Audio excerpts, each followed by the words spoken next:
Hello you lovely lot, welcome back to another video. We're here with another Hoyo Gacha game. It's not Genshin Impact today, we're here with Honkai Star Rail. Now, I've done a couple of Honkai videos on this channel way back when. It's been quite some time since I've come back that I've made a Honkai Star Rail video, but today I felt like the best way to get back into the game is by experiencing the story with you guys. Version 4.4 is of course out right now, and obviously we left on a bit of a cliffhanger, of course, with Himeko and Asat Pramod. And of course, you know, the red flags are waving, the red lights are blaring. You know, could it be a repeat of Honkai Impact 3rd? Let's wait and see. I'm very excited to check out what's in store for us with this patch. Now, of course, let me know your thoughts as well of the story in the comment section down below. I'm curious to see what you guys have to say. But I think without further ado, let's check out the story, How I Met Your Father. What a deadly quest name. What a deadly quest name. Let's view the story recap. So if you guys are also kind of just coming back into the game for the very first time and everything, you guys can see what's been happening so far in the last patch or two, basically. Alright, let me just move my screen over here so I can actually read it properly, because I can actually see it here. Alright, Shuhu, Asat Pramod, and the Veracity unforeseen challenges arrived in rapid succession. Yep, that's exactly what happened. I really like that they do these sort of story recaps, because especially if people, you know, are coming back after a very long time, you know, have taken a bit of a break, coming back and, you know, checking out the story is really good. Even if it's within the same patch, right? You don't do the story until the end of the patch, which is what I'd been doing recently with like 4.2 and 4.3. It's super handy to just have this sort of recap. Now, of course, since I just did 4.3 coming back into 4.4, it's very easy. Very easy. I love how Amphorius music is just playing very loudly in the back. I don't know why they don't just cut that music out and just obviously focus on this primarily. I will say, you know, with everything that's happened in terms of, you know, with Asat Pramod and everything, you know, the animated shorts that they've been dropping and all of that sort of stuff, it's been amazing. It's been honestly so amazing to see how, you know, he's played the game so well from way back when. It's not even just a recent thing, it's been something he's been plotting and planning since day one, which is crazy to say, which is crazy to see, to be honest. It's unbelievable. Of course, by the way as well, I would like to say as well is while I might not do that many HSR videos on the channel, I like to keep it primarily, you know, Genshin focused for the most part, because that's my main Hoyo game anyways. HSR is sort of like a side piece. I still want to do a couple of things, right? Like, for example, next week the Fate characters are coming. I'm going to be summoning for that for sure. I will be doing the Fate story as well, because I'm a big Fate guy. I love my Fate stories, my, you know, be it the TV shows, the light novels, not light novels, visual novels. Don't know why I said light novels, visual novels, the games, so on and so forth. For me, it's always good to see Fate stuff. So seeing it in HSR, well, last time round it was pretty shit, but hopefully this time round it's good.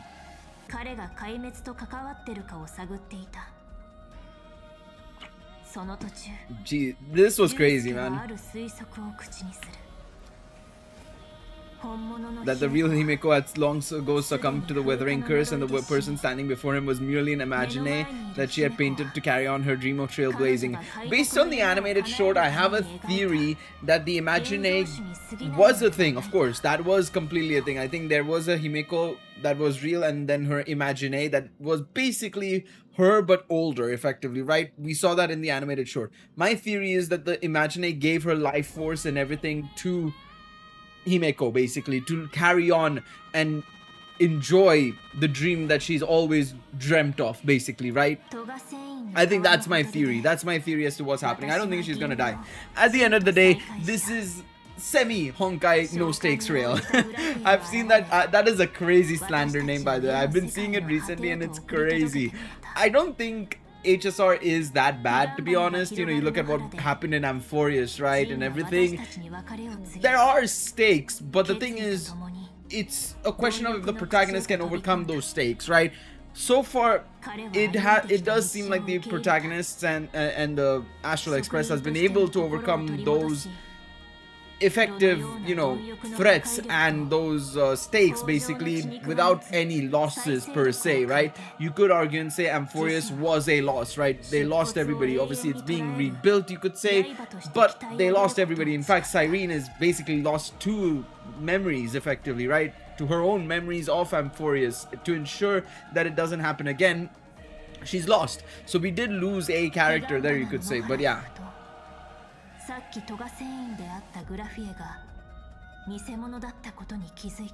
Graphia is a scion of destruction. As we struggle through a grueling battle against the maddened Graphia, Blade returned from his nirvana. Having tempered Shuhu within himself, he joined us to turn the tide. And indeed, at the very same time, Ashville, Yaguang, and the others were also attacked by Assad Pramad.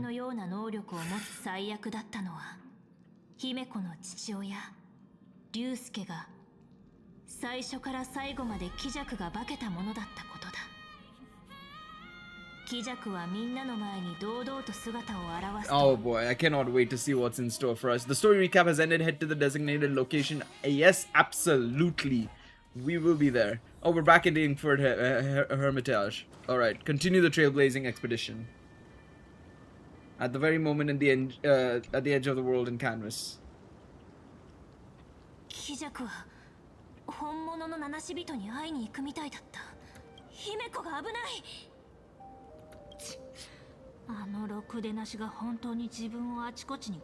Yeah, everywhere. The whole of Plan Arcadia is gonna be completely in tatters.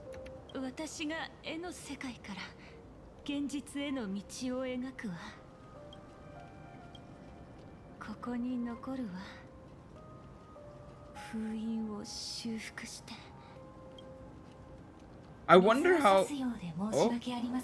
Oh, that's Pearl. I was gonna say, I wonder how they're gonna bring in Ouroboros again into the story, because clearly we're gonna be going to, based on obviously the drip marketing and everything, Ahatopia is the next location we're going to, right? So obviously the IPC has some control or an idea over the remains of the Veracity, so it's gonna be interesting to see how it goes.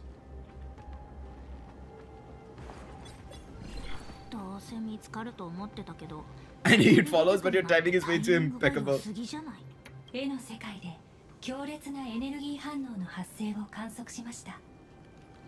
I like Pearl, you know, I didn't really think much of her initially. I felt like, obviously when we saw her for the first time in the trailer, right, with all the stone hearts and everything, I liked her design, but then when she was first revealed in Plan Arcadia, I was like, I'm not a big fan of it. I'm not a big fan. But then over time, she's grown on me. She's grown on me. Don't think I'd summon for her, but she's grown on me. Bloody brilliant. Assad Pramad has appeared in multiple locations concurrently. It's exactly what we needed to hear.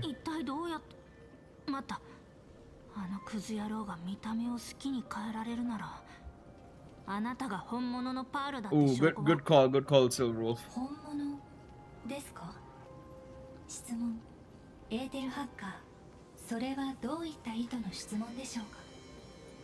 How's the situation with Himeko? Let me switch on the air conditioning. It's getting a bit warm in here. Alright.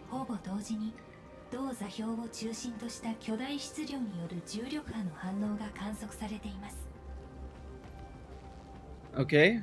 Is the express affected? Try to see if my camera can come a little bit down, because it's just like I'm going to be bending down trying to obviously speak into the mic better, but yeah.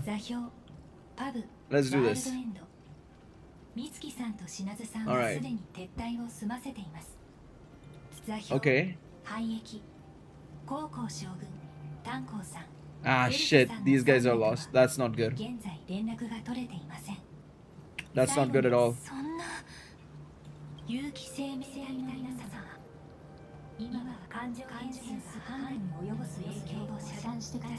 Why is she echoing?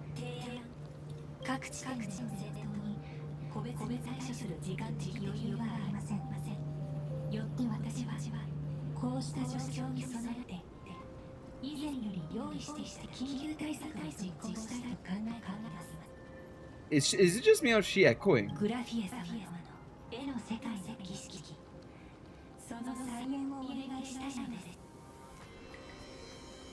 That's a bit bizarre.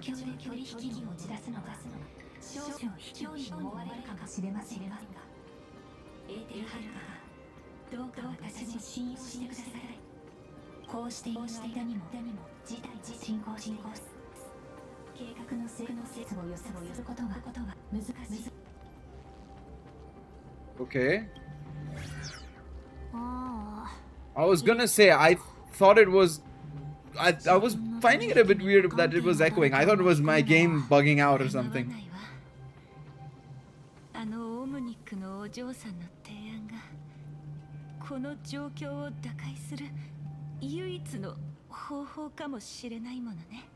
Yeah, it's the only option, really. You are all in all her electric dreams.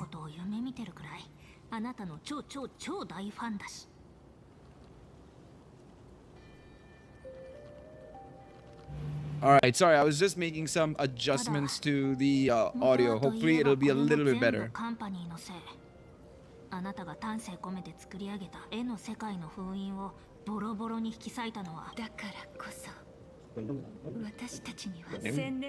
That's fair. I'll paint a path through the artwork I left behind 1,000 years ago. Little girl. I'm pretty sure she's not gonna... I love how she's just ignored it because she's fearing about the idea of painting. Trust me, as a fellow gamer, my painting and art is not amazing.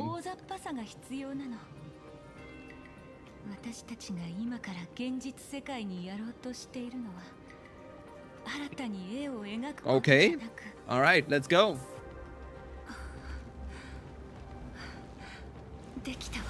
Return to reality. What's in store for us? Show me what's in store for us.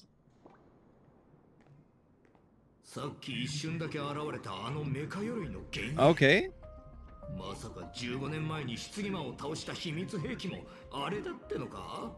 All right.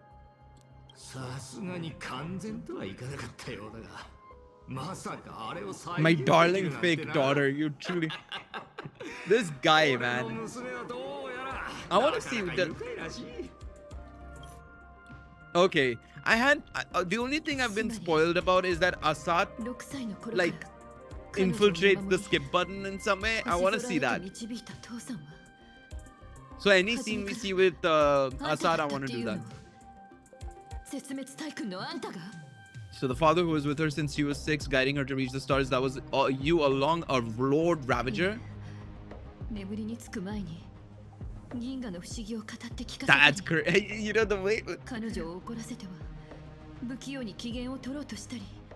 The way Himeko is saying it makes it seem worse, to be honest, which it is bad. I ain't gonna deny it. The fact that Asat was basically acting as Himeko's father is crazy work, man. Considering the history of Ryusuke and Himeko by extension in other Honkai games, you gotta say fair enough on this one.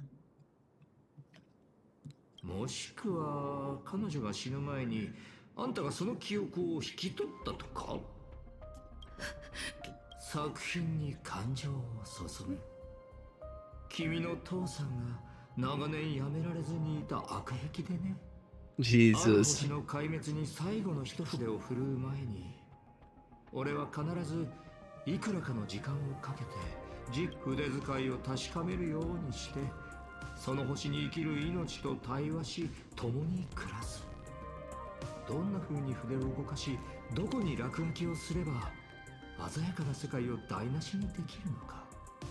Honestly, well, to be fair, this is the first proper... I mean, we obviously had Fantalia, then we had Finon, right, by extension Kaslana, as Lord Ravagers, you could say, right, Emanators of Destruction.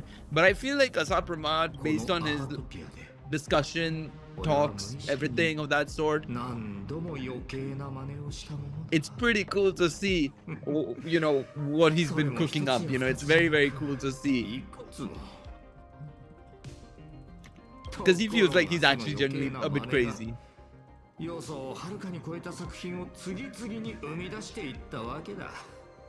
あんたらがあがき成長し希望を抱く様子が俺にこの上ない優越をもたらしてくれ Gave me unparalleled joy. 作品ありがとうキジャク。おっとありがとう私を開拓に導いてくれて。長い間演技を And we 続 moved けてく the れて。 cursor away from the main characters. で物語にいくつもの冒険談を聞かせてくれて。あんたの演じる竜介がいなかったらきっと私は星空を見上げることも請求列車を見つけたいと強く願うこともしなかったでしょう。あんたがまいた偽りの種が Jeez. 私の心の中で開拓への渇望に育った。 I was gonna say, Asad Farmad has basically caused all of this to start happening, right? 真実の足跡を The 刻んできた introduction の of に Trailblazer, March 7th being a potential key factor with her whole link with potentially, you know, Fully and Remembrance, right? It's gonna be あんたを quite 止める。 fascinating to see. あんたが精魂込めて描き出 I した don't think any of it was 打ち intended. 砕いてみせるわ。 It was definitely not intended. Whatever Asad Farmad did, it wasn't intended. 面白いこいつ傑作だ。ナビゲーターあんたにはいつも驚かされる。こんなに早く苦痛の背景を Patricide is the first step of growth. Is you know what? Fair enough. 父殺しは成長の第一歩だって言うだろう。実に楽しみだ。この先あんたはな。父殺しいいえ私の目の前にいるのは父の顔と名を盗んだ化け物。私の役目はあんたの仮面を剥がすことよ。天国の父さんもきっとそれを望んでるはず。これほど芝居がかった登場私の成長を確かめるためというには大げさすぎるわ。 No, it's probably time for him to enact his plan of destroying, creating his version of hell, as he said, right? 現月遊戯に It's 参加 time. するためなんでしょう。お見事正解だ。感じるよ。 The best way to do that is joining the Phantasmoon games. Of course it is, right? でも8つの仮面とその持ち主はもう出揃ってたはず。一体どうやって。 The secret ninth member, taking straight from the playbook of the Holy Grail War. There will be additional members no matter what you do. さてさて画面の前の諸君もこちらの姫子さんと同じ Wait, よ he's う breaking に the fourth wall. 不思議に追ってるところだろう。8名の聖者が揃っているにもかかわらず横からひょいと 100% this is some bullshit that Nasu's taught these guys on. Oh, it doesn't matter if you said there's only 8 supplicants. Ah, you can add an extra couple. ここでヒントを一つ。物語の序盤で審判役のお嬢さんはちょっとしたトリック Our lady referee Evanescia got creative with the rules. So, so because she created an extra mask, that means there's 9. だがそれならまがいものに席を奪われた本来そこに収まるはずだった優越の仮面は誰の手に転がり込んだんだ。 Of course it did. 正解は今まさに諸君の目の前に。 Bloody brilliant. 絶滅大君がどうやってこの遊戯に勝つつもりだと思う？ Oh my god, look at these 簡単だ。 selfies. 奇跡を起こすんじゃなく Oh my god. あんたらが享受してきた奇跡そのツケを払ってもらう。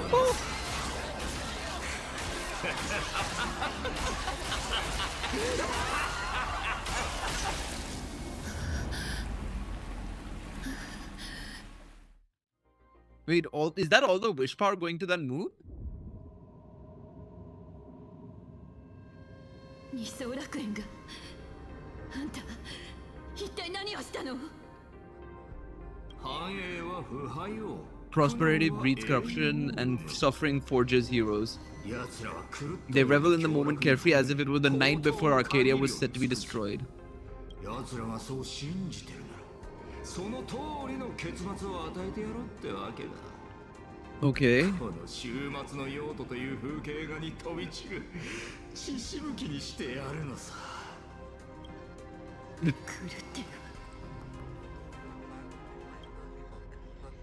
確かに壊滅はいつだって。 Destruction is more attractive to morbid curiosity than creation is. Well, if it is morbid, then yeah, probably. 一度生み出された絵が消えることは決してない。たとえ塗りつぶされ引き裂かれようとも、たった一人でもその姿を記憶した誰かがいる限り。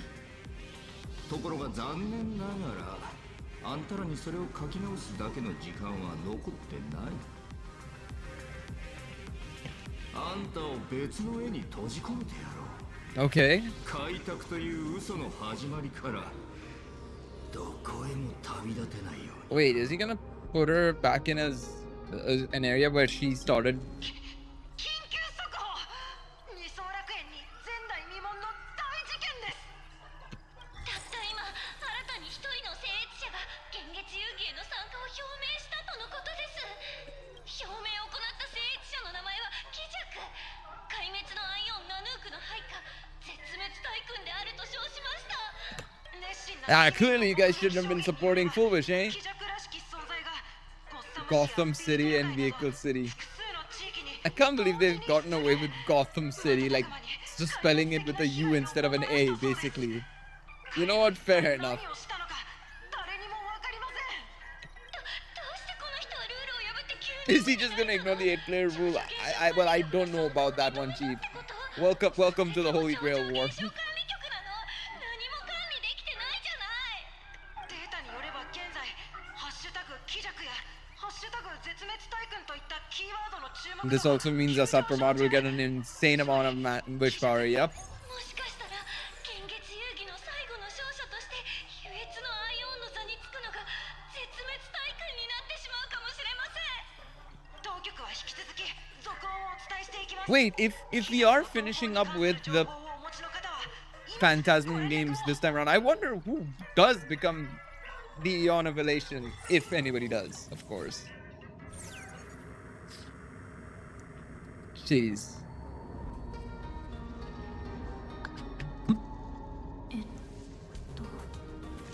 転送ゲートが故障したとか。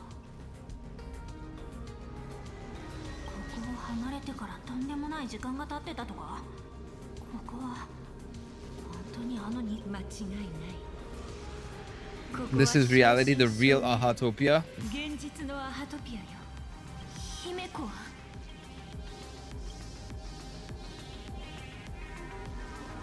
姫子聞こえる？ Your anxious cries echo through the ruins, met with nothing but silence. From somewhere in the distance come the rumble of collapsing debris, a cruel mockery of your desperate calls. 通信の異常だけじゃない。二層楽園中の座標が延々と塗り替えられてる。主星ビルは Where's Perlux Tower? この空間物理法則まで It doesn't follow the laws of physics at all. Oh no, please don't tell me you're gonna have to do some bullshit like we did in レギオンが天国を引き裂い Penacony. て I hated those 3D rooms.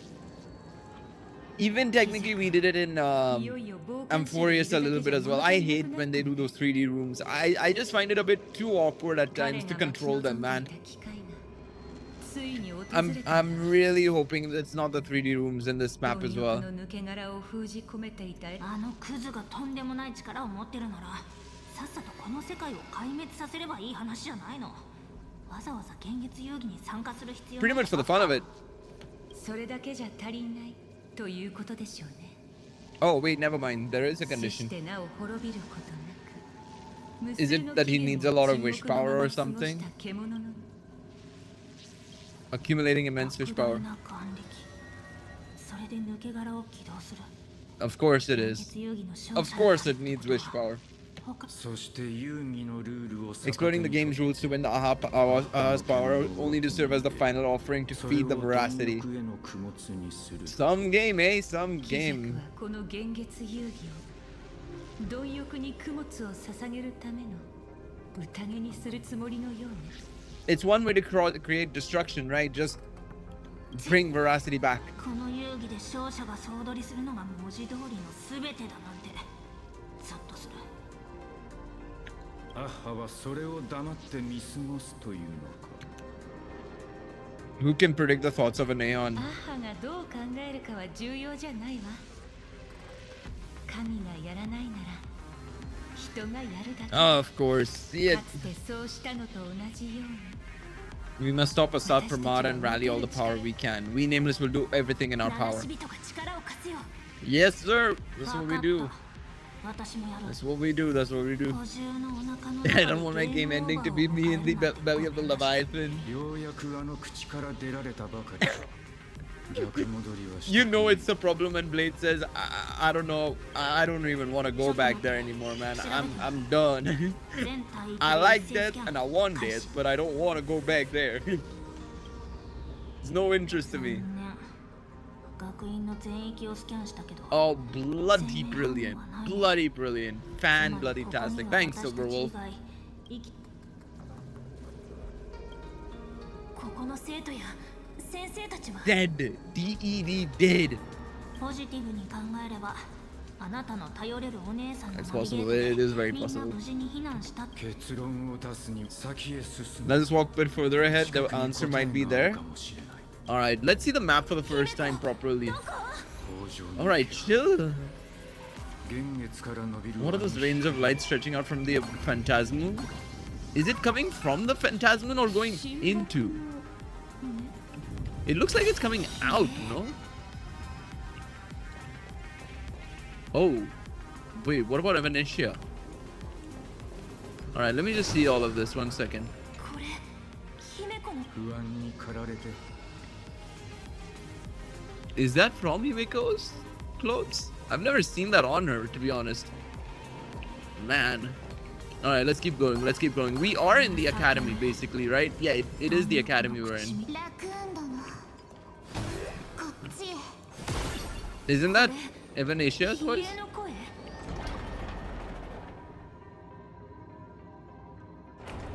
ラクーン殿何時ならばきっとわらわを見つけてくれると信じておったぞ。久しいのグラフィエ。冷え。この1000年余り何度もあなたを描いてきた。 You know, one thing I will say about this whole situation is... どんな絵も色あ One せて second, I want to let this carry on first. Then I'll say it. ラクーン殿のおかげじゃな。本当によかった。それで姫ニャンを探しておったよ。 You mean...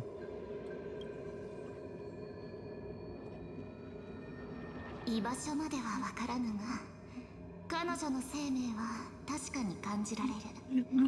どこかで生きておるはずじゃ。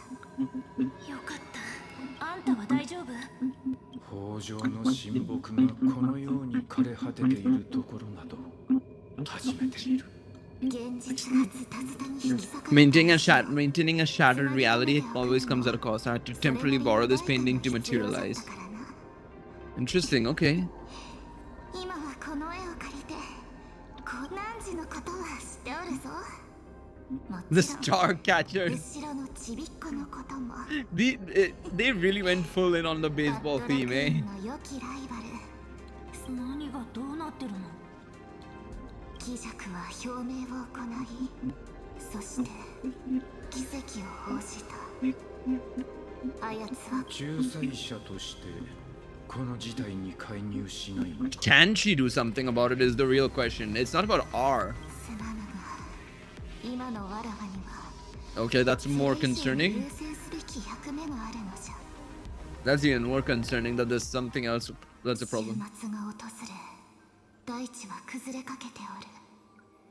わらわはその残骸をしっかり捕まえてこの世界の命を守らなくてはならない。 Jesus Christ. それが人生の親睦の役目じゃからな。困ったの。まるで万物が灰と化したあの頃に逆戻りしたような気分じゃ。ごめんなさい、ヒエ。私は絵の世界を守りきれなかった。いや、汝はよくやってくれた。汝はこの世界を絵の中にしまい込み、一筋の希望を残したんじゃから。おかげで1000年もの間、この世界は新たな希望の訪れを待つことができる。I mean, with if Evanescia dies, that's crazy work considering all things said and done. この世界を救わんとする者たちが訪れたではないか。残された時間はそれほど多くない。 And I am a little bit surprised at the lack of Nihilux being anywhere involved majorly in the story yet, at least, right? It is possible that she might end up becoming like a big twist at the end, but let's see. Impermanence, like an unstable future. Okay. もっとこうある種の不確定な未来のようなものなのではないか。じゃが奴を止められなければ不確定だったそれが確定 Yeah, して makes sense. Of course. Of course, of course, of course. あのクズは時間を操れるってこと。 Silverwolf, he is an emanator. 通りで私の攻撃が全然 I would be surprised if he didn't have some stupid powers. Now, 10 powers, how's that even 全 fair? てが定まってしまうまでにはサイコロが落ちて手目が決まる前にそれを横取りして We still have a chance to snatch it, roll a different number, and shape the future into something それが else. できれば違った未来にたどり着くこともできよう。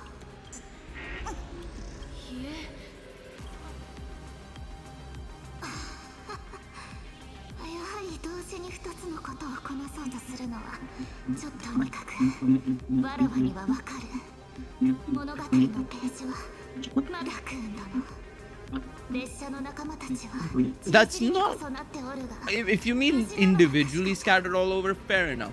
Scattered into pieces is more concerning, Evanescia. 天目の根をたどって姫にゃんを仲間たちを見つけ出すんじゃ。わらわはちゃんと分かっておるぞ。汝はいつだってわらわたちを驚かせてくれる。消えちゃった。残念。 What a shame, reunited after 1,000 years and can't even catch up properly. 昔話の一つもできなかったわ。 Yeah, I suppose so. I won't let Evanescia down. 時間がない。もう行かなくちゃ。姫子やみんなを見つけて気弱をボッコボコにしてやる。 Yes, sir, let's go.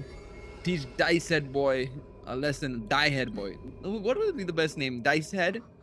Dice Head. うっすらとこれは Their extension of Evanescia's life force and the beacon she was able to leave us. 彼女が私たちのために残してくれた。 Alright. 辿っていけば私たちの行くべき場所。 You copy. We will follow. We will follow. 生命反応はなかったんじゃないの？こいつらが生命だと思うわ。 These beings even count as other life forms. It's true, that's true.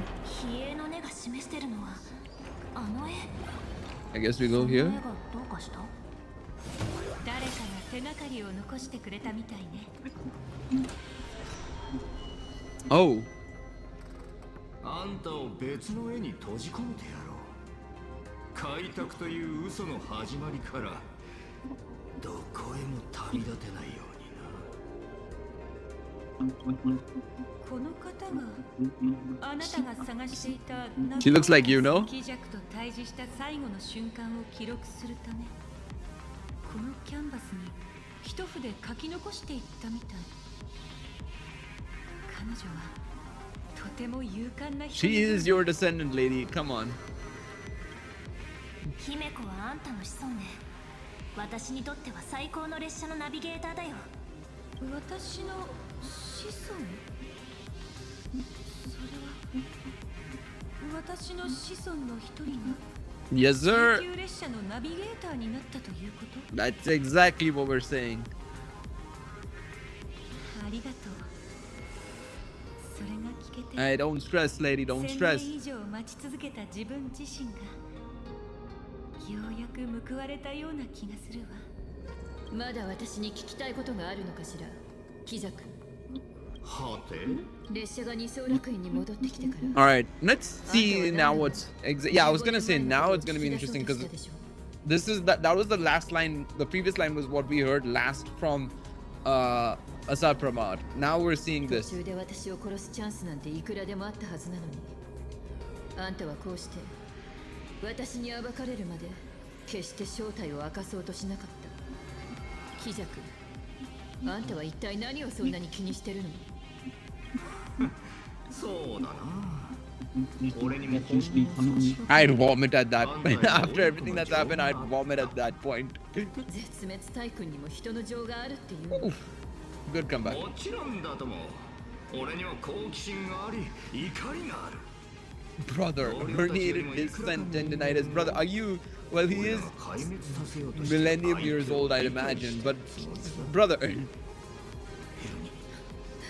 あんたは絶滅大君でしょ。おいおい。壊滅の権能に腱鞘炎を治すの入ってる。 God damn it, man! Fuck's sakes. If he wasn't such a dickhead, he is one of the funniest guys that we've had in any part of HSR, to be honest.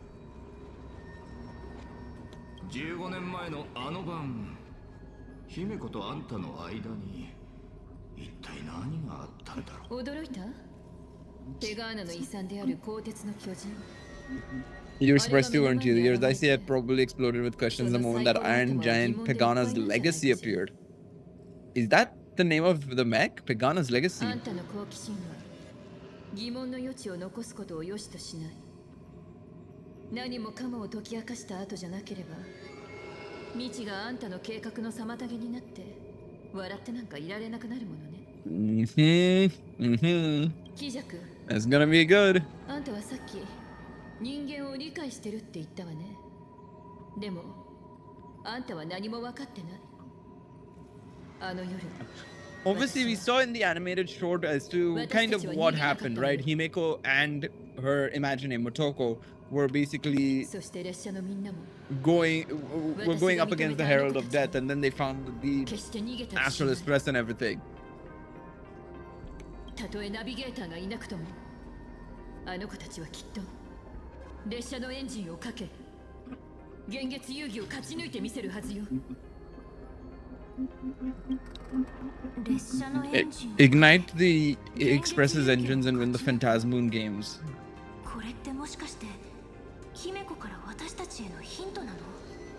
Sorry, just had to cut the recording into basically 2 sections because I realized that there was something really weird happening with my audio, my input audio. So you guys might have heard some background noises that were a little bit weird, like some clicking noises or something. I don't know what it was. Even I heard it and I was like, what the hell? Doesn't make sense because the only thing that's on is the AC or the aircon, and it's not that loud, to be honest. But oh well, it is all okay now. It should be all okay now. I fixed it, did some tunes to the filters and everything, so it should be fine. Should be fine. Let's check it out. 何かしら意図があるはず。落ち着いて姫子に託された役目を果たさないと。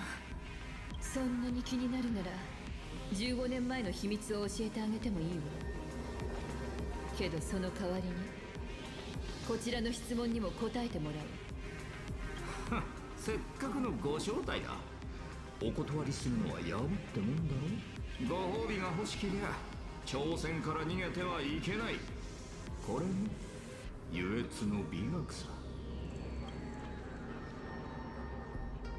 それについちゃあんたも俺も同じこと。 Oh boy. どうだいお客さん。 Oh boy. Never mind. He knows that we've been there. Okay then. 姫子。まさかとは思うが泣いてるのか。 This guy, man. This guy. What a douchebag. 絵師の始祖たるお方が自らの名を冠した学院においでたというのに Oh, okay, buddy. The dean of this school. Brother, you are impersonating the dean. あんたの頭がまだまともだったとは。さぞ残念だったでしょうね、貴弱。まさか。むしろその逆だ。 Who voices Asad Pramod in Japanese? Feels like I've heard him somewhere. Like in another video game. I'm not sure which one, but I feel like I've heard him in some other one. A very popular one, that is to say, a very popular one, but I can't remember which game. Trying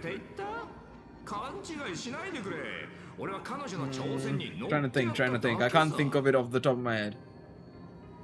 お嬢ちゃん、娘の頼みをどうか聞いてやってくれ。俺からあんたへ向けた。Alright. I hope you enjoyed the apocalypse. I'm dicey head, meanie dice. I think at this point we should just call him a dickhead, to be honest. あなたはまだこっちの切り札を見てない。ジン。刃を抜く時が来た。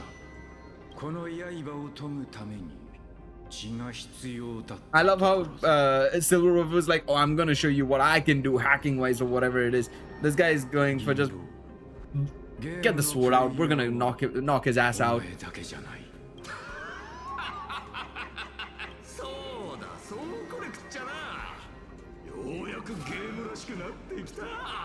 Alright.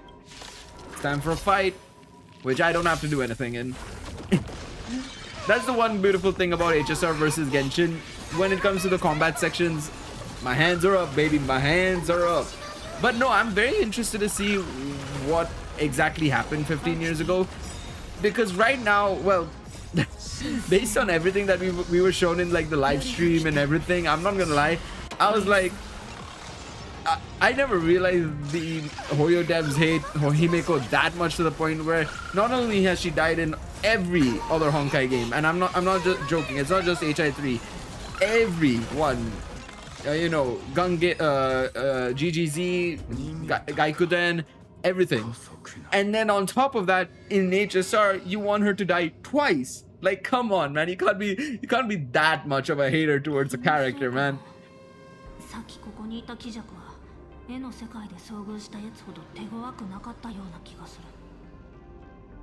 He didn't even want to come near us? So, who could it have been?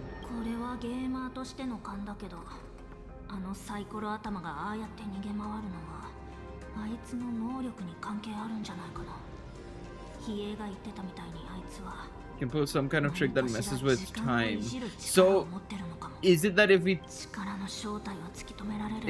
maybe if we attack him while he's in a different time, that maybe it creates a paradox of sorts? Is it that potentially the case? It's possible. It is very possible. But yeah. I die before agreeing with the IPC. Happens a bit too often, eh? Happens a bit too often, unfortunately.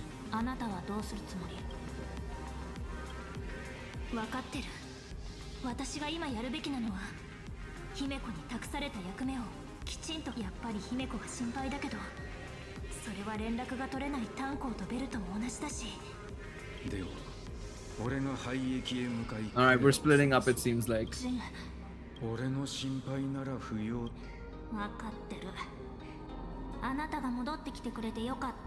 I wonder if this is going to be Blade's outfit from here on out. I hope it is, man, because I feel like it's so often that characters just go back to their original outfit after a period of time.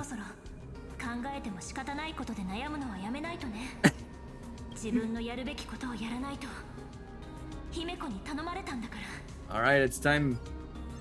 So ignite this. Alright, say goodbye to Silverwolf and the others. Alright, let's talk to Blade. Can you find the abandoned station with these messy coordinates all by yourself? It's touché.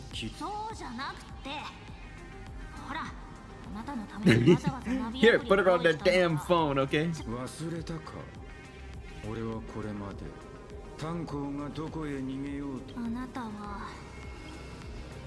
安心して頼れる私がありがとう Alright, let's talk to Graphia. こうして若い戦士たちが力ありがとう If we win and grasp a future for ourselves, I'd like to meet that navigator who shares my bloodline. Alright, we've talked to everybody. Let's go. I assume we're gonna need to head towards the station to get to the Astral Express, right? That is my guess. Because, obviously, how else will we ignite the engine? エンジンをかけ仲間 How will we ignite the engine without the Astral Express? There we go. Let's get the sticker. I need to do so many of these things. I haven't touched the map at all since the very first version of Plan Arcadia came out. Frankly speaking, I've not had a lot of fun in exploring Plan Arcadia like I had in like Amphorius and stuff. Like at least the early parts of Amphorius. Later parts of Amphorius, maybe not so much. But yeah. But I do hope.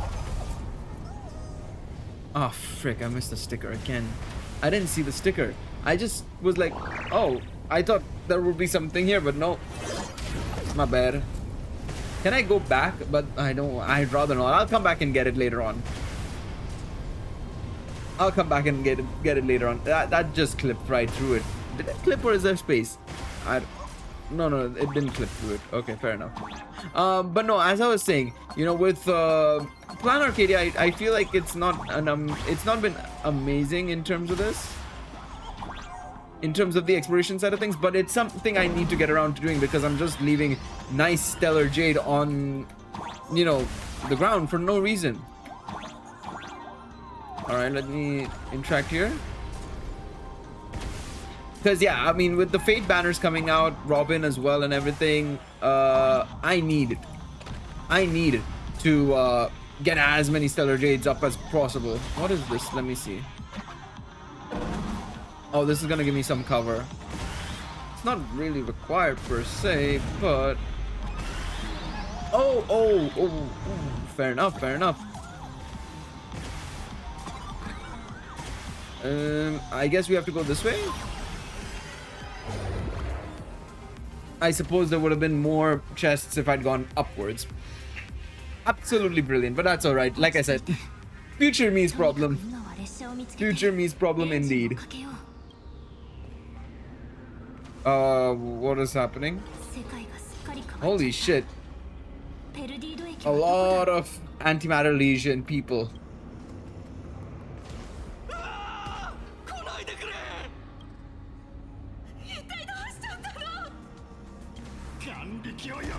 Out of control Imagine, give me your wish power, devour, consume. Oh, so all the Imagine are now out of control because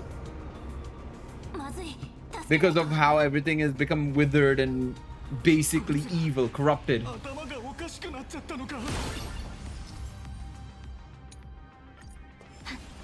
Alright. Let me go and help everybody. I mean, it should be a very easy thing.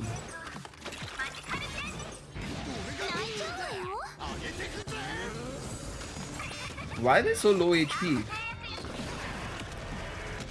Hang on a second, there's something wrong here.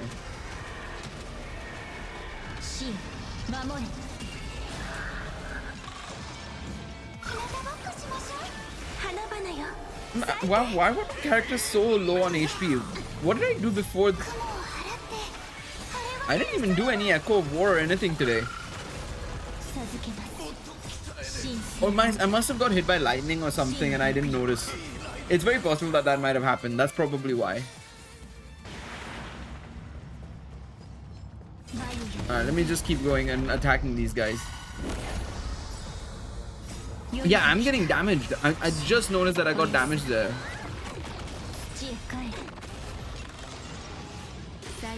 And it gives me a shield when I beat the enemy.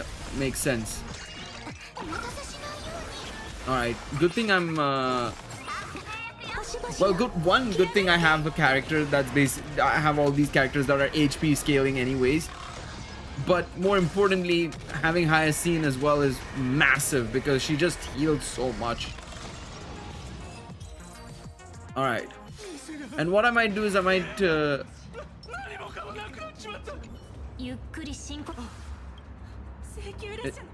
what exactly happened here. One moment everything was normal. スクリーンもスマホも広告版も Came to declare something. Okay. あいつその後地面が割れたの。ビルが積み木みたいに崩れてどこもかしこも失言魔の満願の時と同 It's じ like Full Vision, the Herald of Death all over again. Don't tell me he's alive still. フェルディード駅がどうなってる？ああそういえばカラスの鳴き Crow. 声ってガーガーじゃない Sunday. の？こんな時に嘘つく喋る鳥？よかった。 Alright, beautiful. またレス、このまま行けば Alright, let's see. サンデーの鳥と合流でき Get this chest and then we'll keep going and helping others. Alright, I'm gonna use Hyacinth's skill here. And then use Casteries to attack. Because I don't want to go without healing initially, especially with how much damage they're dealing, it seems like. It's scary, a little bit scary, but looks like we're better off right now.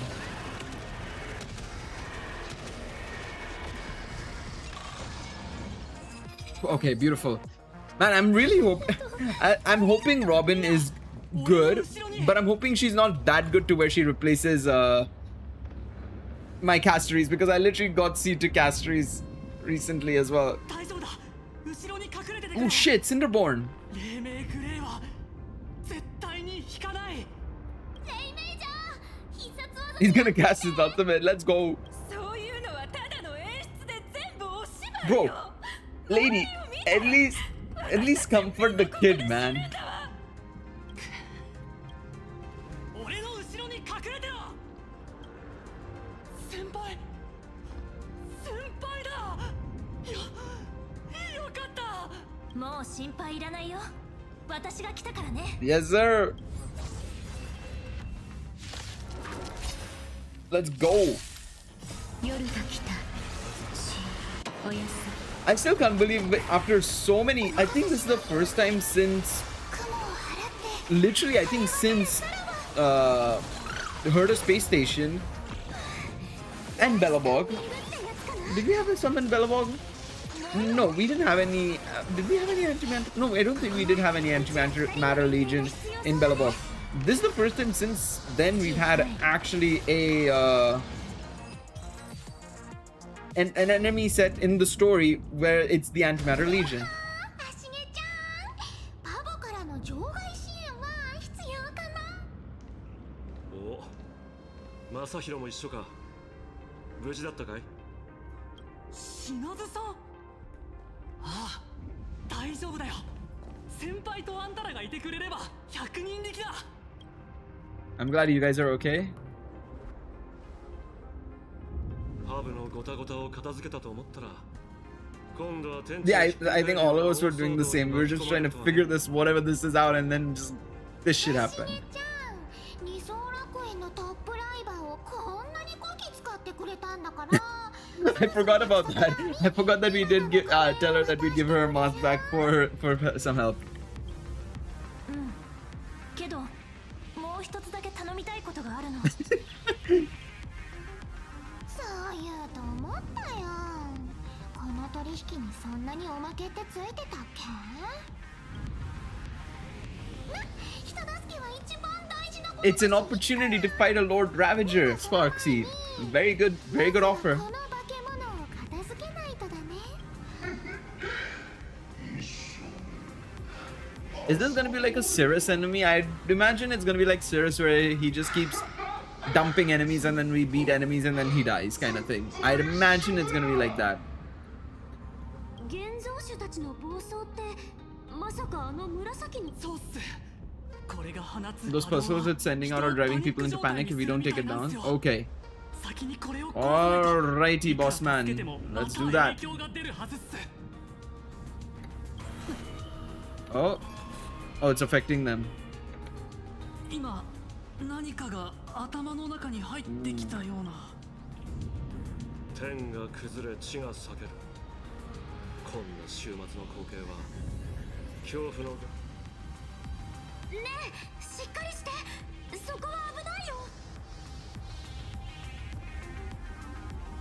みんな、シャキッとして。あいつはでっかいパニック発生装置でビビればビビるほど調子に乗っちゃう。 It's a mega panic signal transmitter. The more you freak out, the stronger it gets. Mm.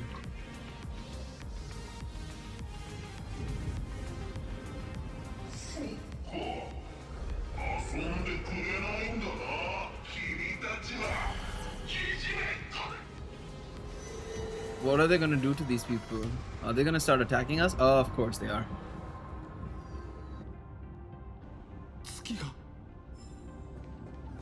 Alright, let's go over here and destroy it. Or it's blocking us. Oh, of course it's blocking us.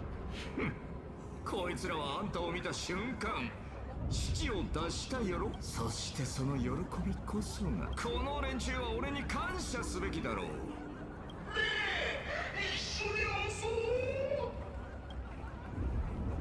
Just throw your baseball bat or something at it. The lance. What are you? はしねちゃん、仮面を返してくれたお礼に最後にもう一度だけ手伝ってあげる。今だよ。 That's one way to do it. Oh. Oh shit, what the fuck in the lightning? Not faster than light? Yeah, I didn't think so. Jesus Christ. Brother, if the animation's playing, I can't just dodge it. After appearing, lightning orbs will chase Trailblaze Mon and detonate on launch. Detonate on what? Upon approach. Okay. So wait, is it like a...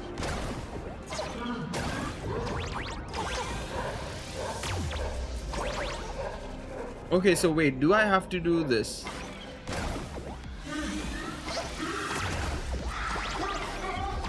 I mean, I'm just gonna launch this anyways. Nasty, nasty people.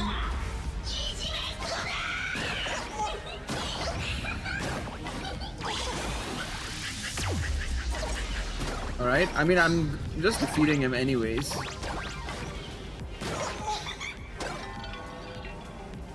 I mean, I've not died yet. I didn't really understand what that said, to be honest. Oh, is it like a launcher?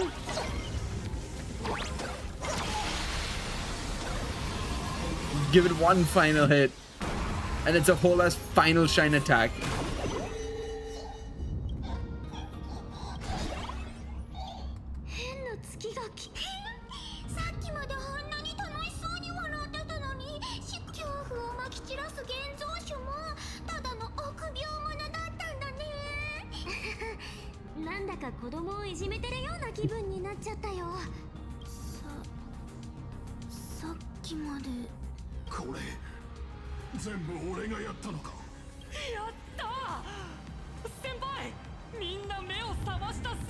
I guess we're gonna have to do this in a couple of different places as well.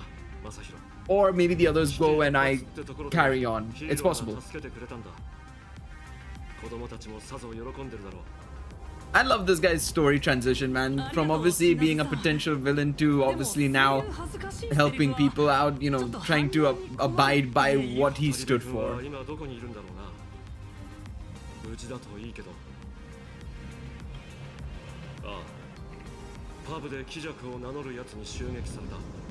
Of course you guys were.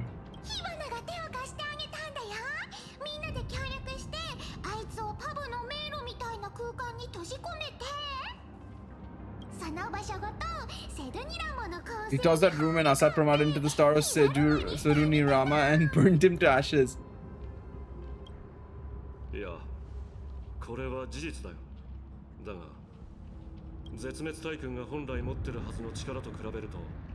So it must have been one of the time ones, like how we had it with us and Himeko.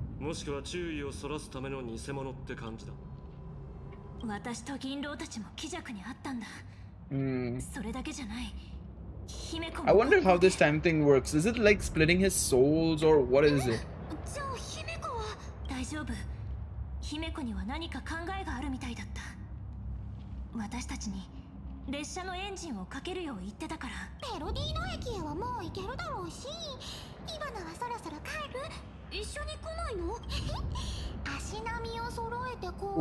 I don't trust what she's gonna do.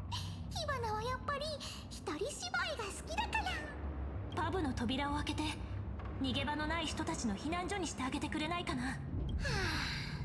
君って本当に難題を Exactly. That is exactly what she's asking you to do, Sparksy, and get it done. You need to get it done. あそこは誰でも入れるような場所じゃないの。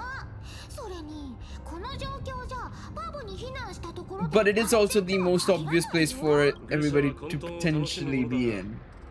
今みたいに全てを飲み込む純粋な壊滅はおたくらの望む優越とは違うんじゃないか。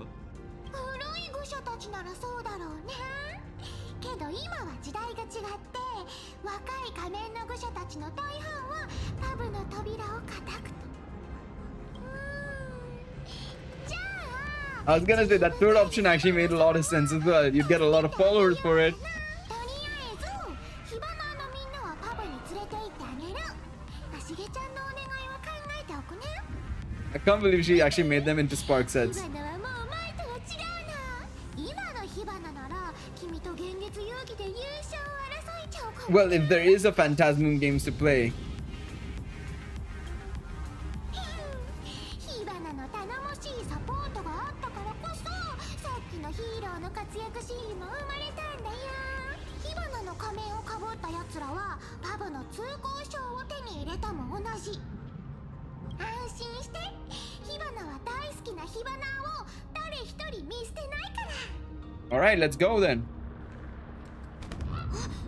見て、サンデーの鳥だよ。 Ooh, okay. ねえ、聞こえる？ I'm not gonna lie, that shit camouflaged really well. I was like, what?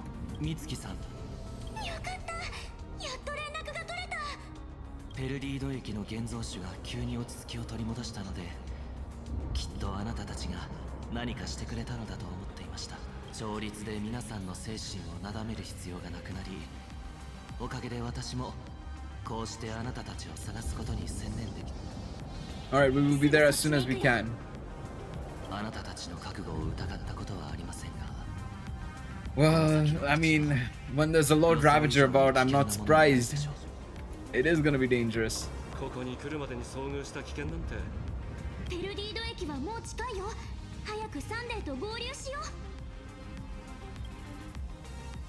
Alrighty, we are back. Apologies for the cuts that are happening in the video. This time around, I just needed to take a little bit of a break, just go have some dinner and everything, and then come back and, you know, enjoy the story in full, or as much as I can, of course. I cannot promise that there won't be any more cuts because families around. It's a bit difficult in that sense to do a continuous thing, especially if there is, you know, people coming in and out of the rooms and all that sort of stuff. But we're back. We are back. Let's get to the Perdido Station. Keep thinking it's Burrito Station. It's Perdido Station. Somebody's screaming. That's concerning. All right, let's go have a look and see what is happening. Wait, Thunder Coil. Wait, isn't that the big thing? Oh, that's not good. Wait, are we gonna face him? Surely not, right? Isn't that the big, like, thunder dragon thingy that was standing on top? Oh boy, he ain't no more a DJ. Clearly, he's a bit pretty pissed off. It doesn't make any sense either. あの哀れなナビゲーター、あんたが状況を覆し、俺を倒して。 I mean, of course she believes that. She has more belief in us than we do in what you have to say, brother. 本当にそんなことができる主人公。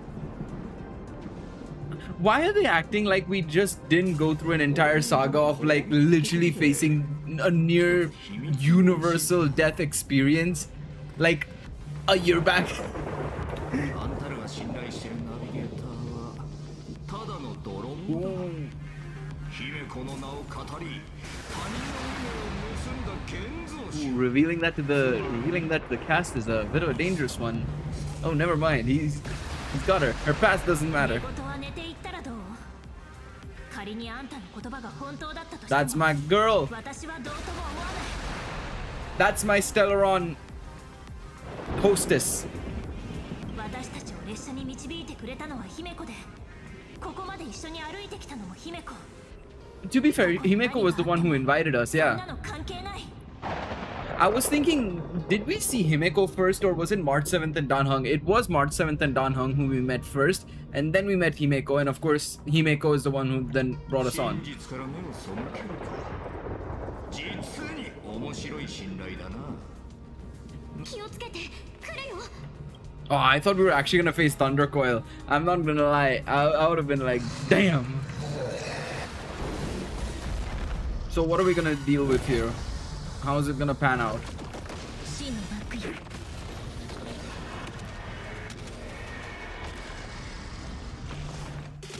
Did we even have to face these guys, or could we have run away? I think we could have run away. Usual shenanigans, I swear. Alright, where are we supposed to go? Okay, I guess over there. Let's just bypass all of these guys and just get in there. Is there any chests I'm missing? No. We'll come back to it later. Like I said, I really need to get through a lot. When Trailblaze Mon summons a Hellbot, the Lightning Orb will prioritize chasing the bot. Ah, okay. So if I do this... No.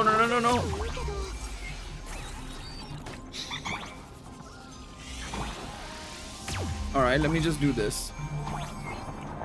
Can I summon the guy? There we go. Nice! Okay, so that's what we had to do. My bad. Oh, I have to ride him. Come on. Alright, let me get the sticker.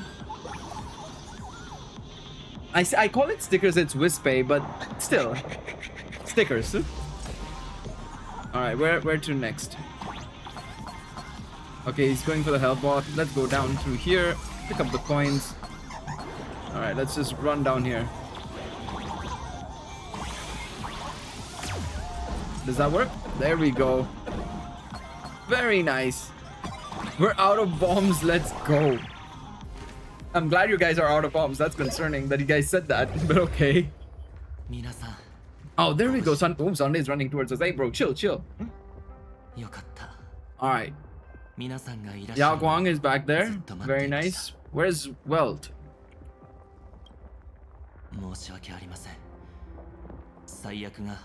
Of course it's blocked. Of course it's blocked. Why wouldn't it be blocked? Every time. Every damn time. It has to be blocked. Of course it's blocked. That's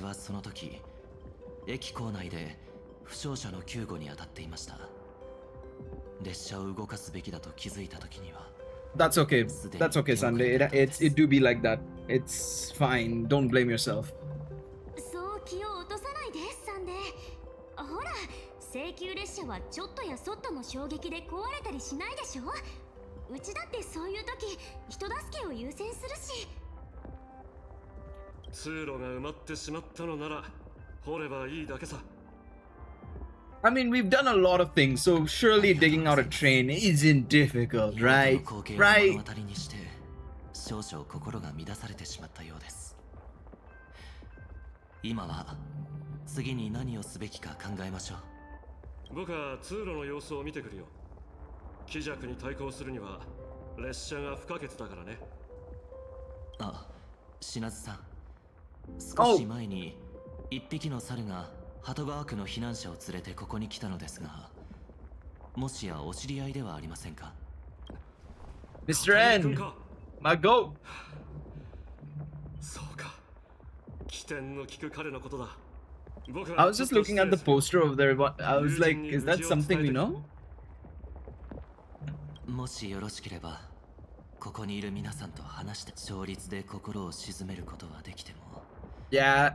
この週末から目をそらさせることはできません。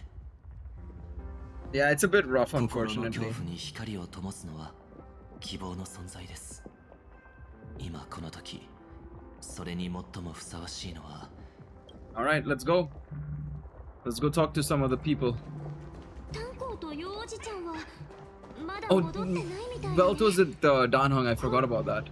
将軍、タンコウとヨウおじちゃんは今どうしてるの？ごめんなさい。夫人が完成した直後、気弱が突然襲ってきて乱戦になってしまったの。 That's で concerning. もベルトさんが先に列車に戻って援護するようにって。I mean, Blade is going to find them, so I'm not too stressed on that front, but still. 二人とも大丈夫かな？離れる際に幸運の札を渡しておいたから安心して。それに札の気配からするに、 Okay. 二人とも無事みたい。That's good, that's good.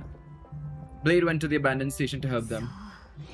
あの性格ハンターが味方だとこれほど心強いのね。彼が救援に向かったのな Yeah, ら makes sense. 私も目の前のことに集中できそうかな。 I'm worried about them too. あの二人の実力なら少し運が味方するだけで何事もなく切り抜けられるはずよ。こういう気球の時こそ仲間を信じるべきじゃないかな。さあ、今は目の前のことに集中しましょう。 Do we have any information? 剣の方位、あのハンターを探してくれる。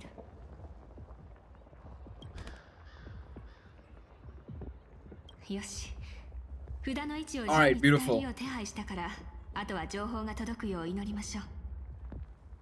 今こそナノコロビヤオキの精神で頑張らなきゃ。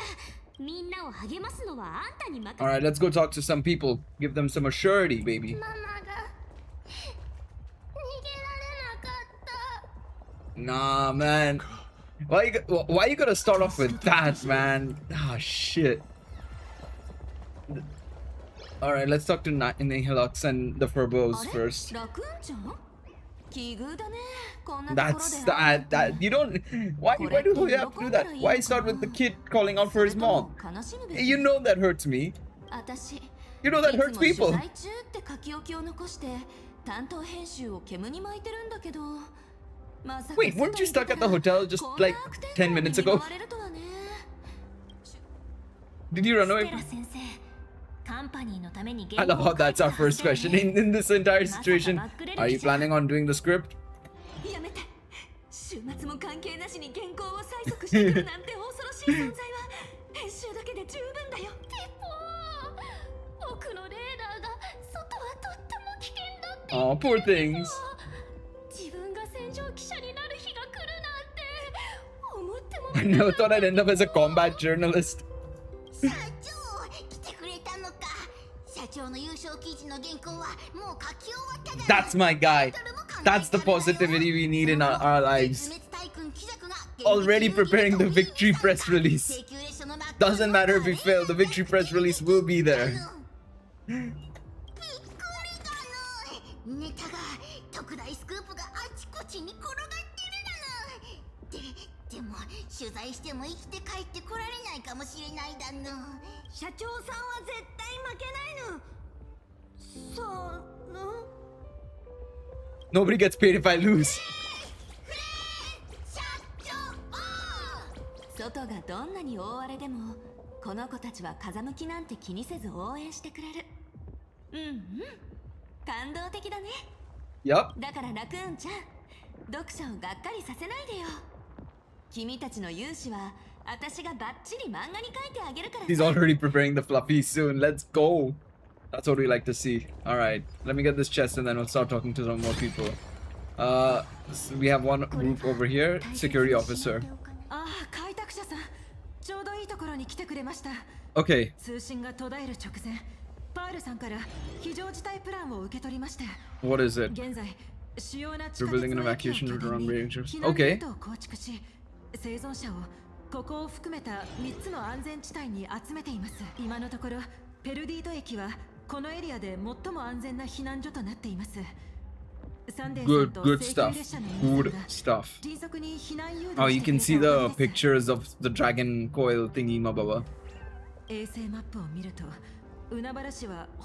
Wait, what? Seafeld City is just done out.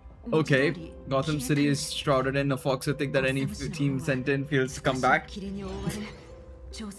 Jesus Christ. No way, the full spaceship docking bay is gone. Oh no. 大将 C3 通路の被害が。第2班を前に出してバリアを起動し市民の保護を最優先。すみません。状況はこの通りです。我々も全力で秩序を維持していますが。 I mean, yeah, there's only so much you can do when everybody's so stressed and confined to one area. That's no good. That's not good. All right, let's talk to Kushiba. ペルディード駅は二次元シティ最大の駅です。備蓄物資は十分にありますんで、住民たちを。 We have the adequate supplies. Have the refugees head this way.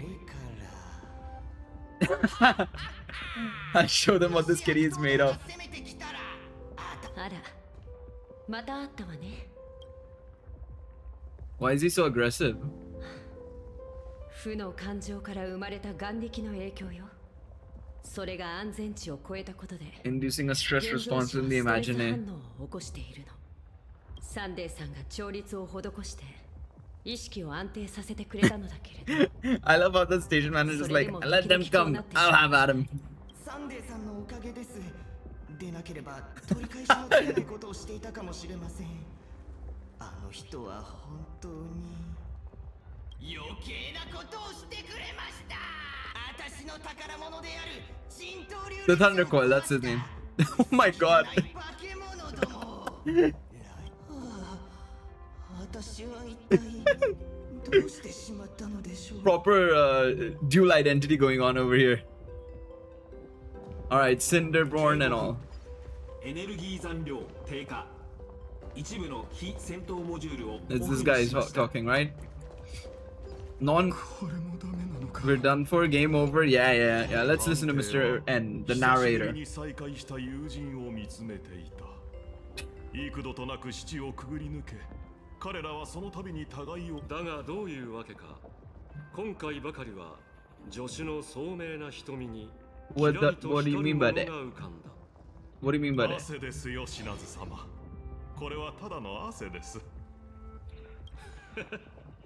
そうかい。僕がしぶといのは今に始まったことじゃないって語り部君も知ってると思ってたけど。お帰りなさい、相棒。 Why do all your so-called hideaways turn into disasters like this? Hey man, trouble follows me. I don't follow trouble. なぜかって？そりゃもちろん。Yeah, that's exactly what I thought he'd say. ですが、今回の厄介事はただ訪れただけではなく。 I love how he's complaining about Ashrail as if he's done anything. I think the bigger problem is that Ashrail was just a part of it. It's not his fault. つまりこの厄介な依頼は嫌でも引き受けるしかないってことだ。決めたよ。Not 1 billion credits, it'll be 2 billion credits now. Maybe 3 even, depending on how it pans out. If I lose an arm, make that 5 billion credits. Alright, where's the buried Astral Express? Oh, of course it's this way. And of course it was the way we came. Sure. Bloody brilliant. Can we not just... I mean, come on, lads. You can kinda climb across this side. There's an empty gap there. Alright, Martin, you tell me, girl, what's happening? That's some bullshit. I see. Okay, maybe there isn't space. I'm looking all the way on the top right, and I don't see some space.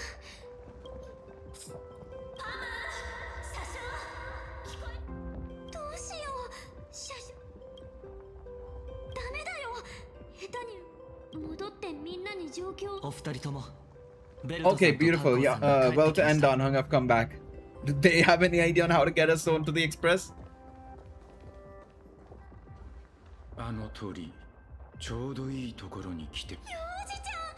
we just teleport? We usually do that. We just go to the party car. Boom.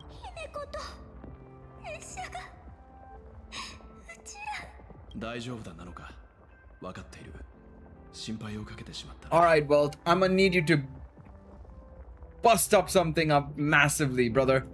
You've been potential man for far too long.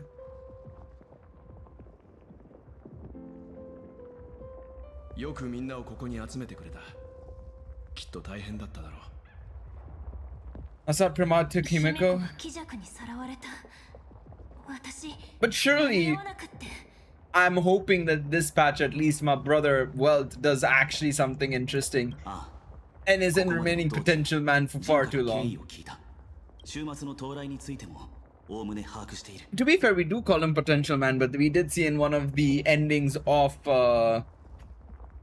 you know, one of the endings of, oh, bit bizarre there. One of the endings of, you know, the whole Iron Tomb saga, we did see that, you know, he was going up against Zephyr, which was kind of crazy, but yeah.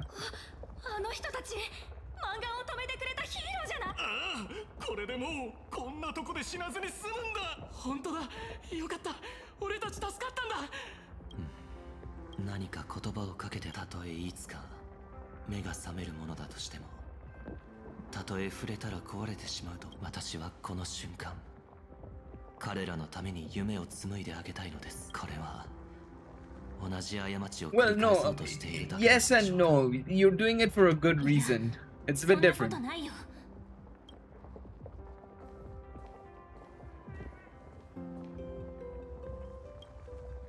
請求列車は列車を直して願いも約束も目的地も誰もが叶うと信じてる限り、それは夢じゃない。だから私を信じて。やったー！企画を倒して現実遊戯に勝ってくれ。名シーンって What are you cooking up, lady? You tell me, girl. I expect something from her as well. I'm expecting something from everybody, man. Based on this being the ending, basically, and we're going to, you know, the IPC area. I don't know what it's called. It's not.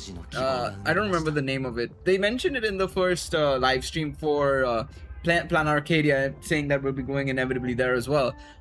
Don't remember the name, but we know we're going there. We're going to some IPC controlled territory. So there's something that somebody has to cook up. I'd imagine Himeko obviously will cook up something, maybe, before she pops it again. But let's see.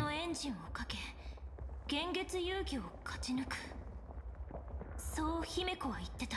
エンジンをかけってことは瓦礫の中から列車を掘り出さないとだね。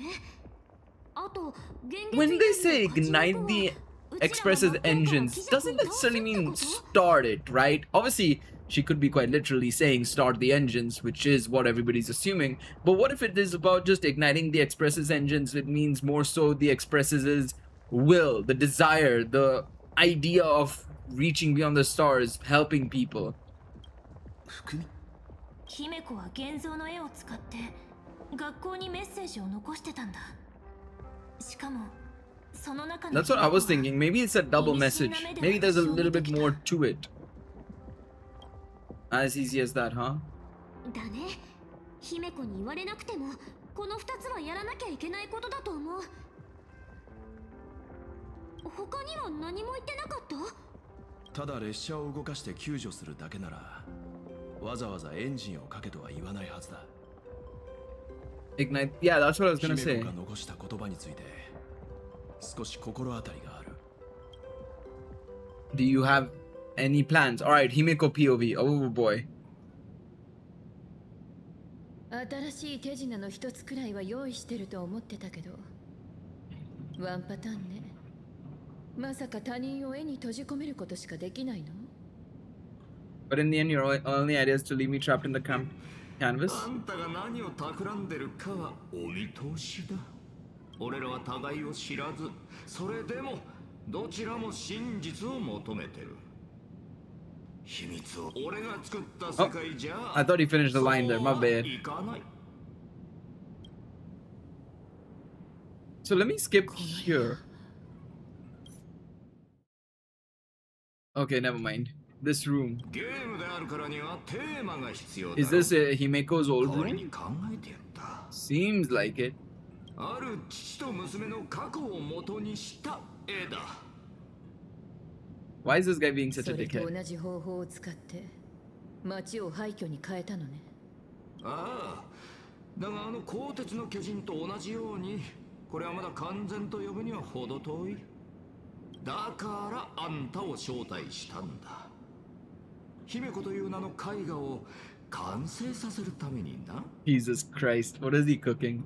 父である俺は娘の人生の前半を知ってる。 I know the first half of her life, but there are 3 blanks corresponding to 3 secrets hidden in her memories. あんたの記憶に隠されてるはずだ。聞いた感じ、ただ探り合いの形を変えるだけのようだけど。それでこそ公平だろ。絵が完成した時、あんたか俺、必ずどちらかの秘密が明かされる。先に相手の心を暴いた方が勝者だ。 All right.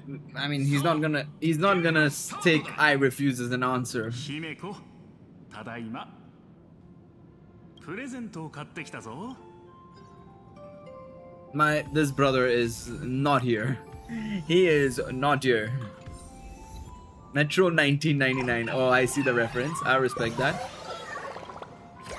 Get the Wispe and the chest. Oh, oops. Okay, talk to Ryusuke. Give me 1 second, mate. I have more pressing matters. Alright, let's talk to Ryusuke. 宇宙の中心はどこかって前に聞いただろう。ずっと考えてどう答えるべきかをやっと見つけた。What is his answer? 陶器で作った宇宙船の模型をやろう。宇宙の中心がどこにあるのか父さんにはわからない。だから姫子が大きくなったらこの小さな船に乗って自分で探してみなさい。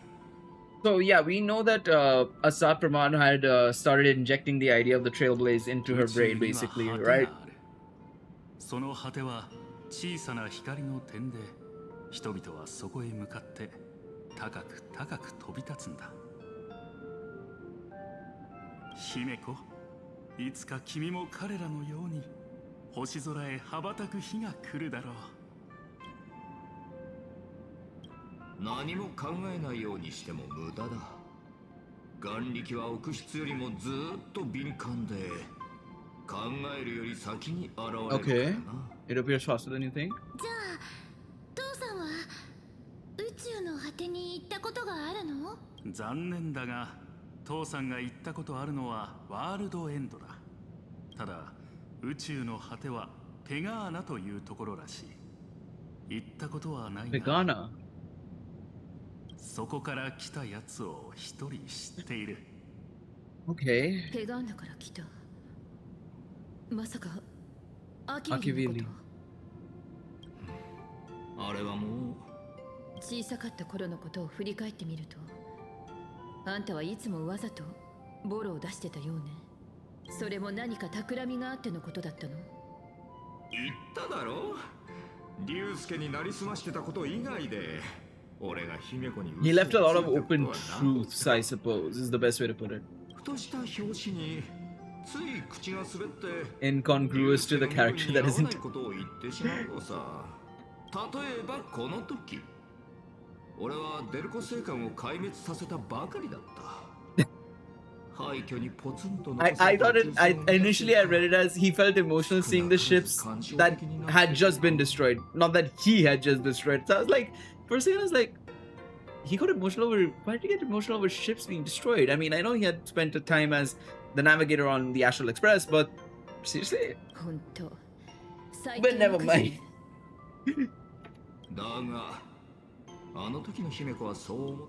What a dickhead. What a dickhead. Fair enough.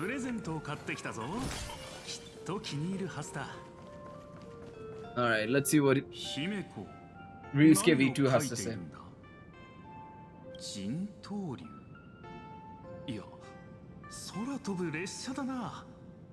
No way. So this is basically how he really got Himeko into the idea of the Astral Express, by just leaving around stuff with about the Astral Express.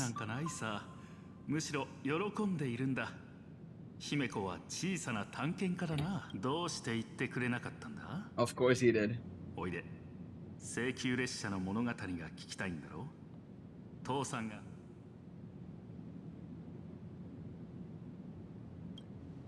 いいとも。だが一つ目の選択肢を選ぶ。ああ、待ってくれ。確かこの時、さすがに姫子に向かって。That's crazy.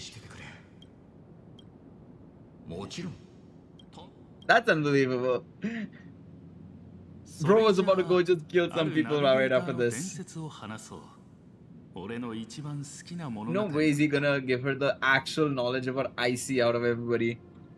Which was him. 開拓のアイオーンが没した後、その追随者たちは次々に去ったと言われている。かつては巨大だった列車組も残っていたのは一人のナビゲーターと一人の七死人だけだった。ある日、虚構歴史学者が列車に紛れ込み、こっそり高校日誌を書き換えたことがあった。だが次の日、彼は驚くことになる。日誌の内容が元通りになっていたんだ。マントを羽織ったナビゲーターがそこに座り、退屈そうに記録をめくっていた。どうやったんだと、一人一人名前を覚えてるからなとナビゲーターは言った。それから全ての星の座標と全ての流星の I mean, to be fair to Assad, he did do his job properly, I suppose. 話題を避けるどころか、むしろ自分から話してた。父親を演じてたのに、どうしてそんなことをしたの？ただの悪い癖。まさかナビゲーター試験の癖じゃないわよね。はあ、もう当てるのか。つまんないな。あのメカ鎧への反応で察したわ。The way you spoke about that Mechatron was enough to know he is your other そ mask. れがあんたのもう一つの仮面よ。ま、パブに人をやって情報を探らせてたわけだし、真相にたどりだが誓って言うが、最初はただ父親として娘、この年姫子の風化の呪いが悪化した。俺は無意識のうちに I gave her a beautiful dream and in return, that's crazy. だがまあ結果は運命の皮肉、仮面の愚者。 To be honest, I will say one thing. I'm very impressed of the way they've introduced Assad Pramad into this, you know? The impact he has of being a member of, an ex-member of the Astral Express, effectively the captain of the Astral Express, obviously being linked to Aha in some way, shape or form, of course, with his original life, right? And then now, of course, being a Lord Ravager. Fantastic. I think it's really good.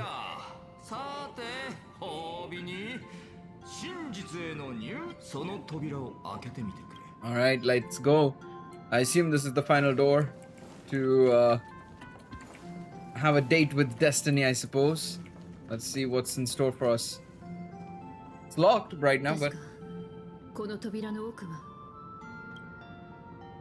ずっと眠ってた。 Oh, it's only the first secret. Oh. Ooh. 姫子がどうやって座礁した列車を見つけ修理したのか。彼女の肖像画を除いてこの過去を知る者はいない。さあ選択の時だ。進むか止まるか。ナビゲーターに他の選択肢なんてないよな。 Alright, let's see what's behind the door. How did Himeko get access to the Astral Express?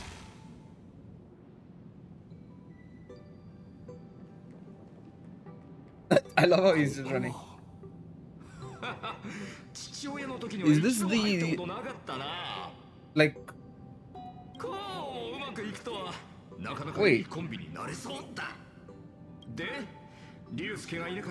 Oh, this is Himeko's secret base. 母さんが亡くなった後、ずっと空いてたアトリエを使わせてもらったの。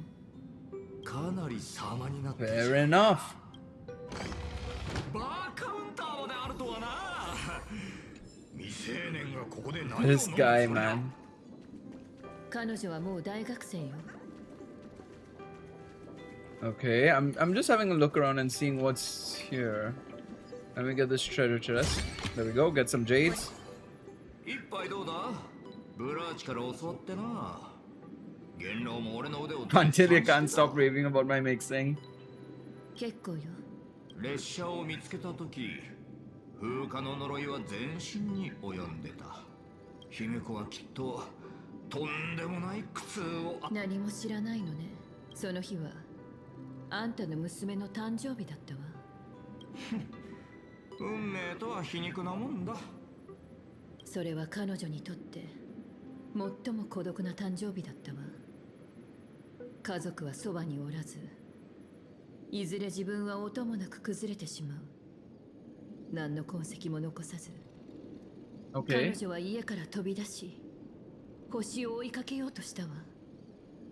でも道に迷って闇の中を這い進むことになるの。体は濡れ、雑草が肌を切り、そして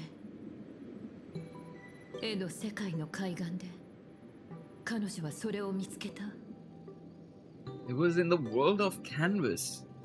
空を飛ぶ方法はいくらでもある。だが彼女は一番非現実的な方法を選び、残りの人生を無駄にした。いいえ、あの夜星は彼女に最高のプレゼントを送ってくれ。この広い宇宙に未踏の地ほど美しいも Nothing のは holds ない。 more beauty than the lands en route yet to be reached. そこへたどり着けるのは請求列車だけよ。この設計図を見た感じ、研究 Is that the Mechatron? That looks like an Ava, man. ペガーナの遺産か。この資料はアキビリと一緒に消えたもんだと思って、どうやら手癖の悪いやつが星を開くものを恐れてるの。その名前、姫子がつけたのか。 Starblazer, what a こ name. のユーモアよりセンスが絶望的だな。古の時代、この人型兵器はペガーナがあまたの星を征服する際の力となった。奴らは侵略と破壊を繰り返し、それを開拓 The と呼んで Trailblaze may not have been as good as we thought it might have been once upon a time け ago. ど列車が見せてくれた光景だと、この巨人たちは列車と並び共に進んでたわ。道具の良し悪しは使う人次第よ。セプターが悲惨な戦いを引き起こすこともあれば、新たな世界を芽生えさせることだってあるわ。 Amphorius reference. この頭がまだサイコロじゃなかった頃、俺もそう思ってた。だがその後、アキビリは死んだ。厄災前衛はテルミヌスのささやきを広め始め、ヌースも壊滅の誕生を阻止できなかった。 Terminus. 空は全員敗北。あんたらはどうだろうな。楽しみにしとこう。 Alright. 星を追う巨人、ペガーナの死因は想像力を失った。 Starblazer. You can see all the details of the Starblazer.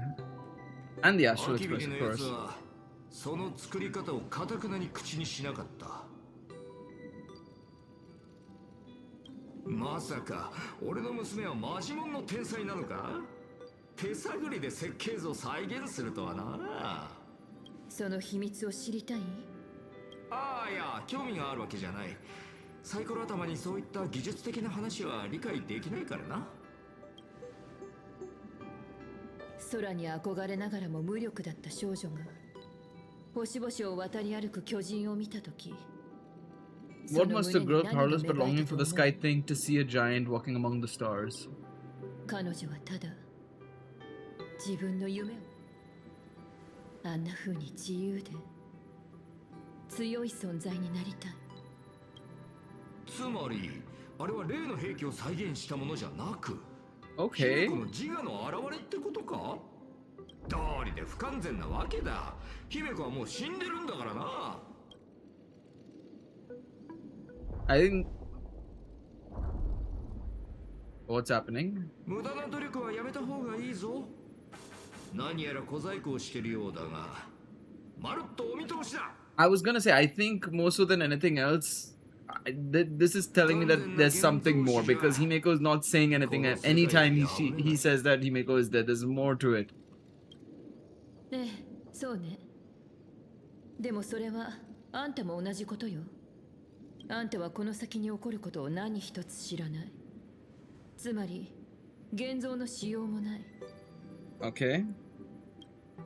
私がどうやって列車を再び動かしたのか、幻月遊戯の終わりにどんな奇跡を目にしたのか、先へ進みたければ主導権を渡しなさい。 Is he gonna just hand over it to her? 他に選択肢がないことはよくわかってるはずよ。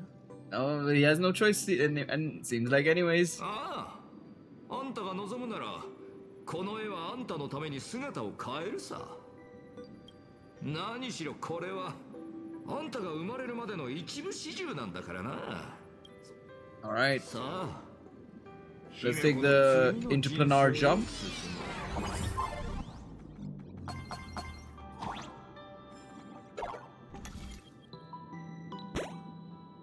Oh. Oh, the two foxes, the two Himekos.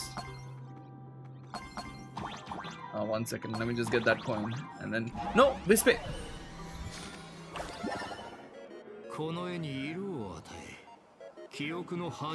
What is that? Oh, is this the same mode as I remember this game mode from like an event or something. Let me get that Whisper first. Just in case, I don't know if we can come back here, or we should be able to come back here if they've left a Whisper here, but you never know, you know, just in case, better to be safe than sorry, you know, if you get an opportunity, you may as well take it, okay?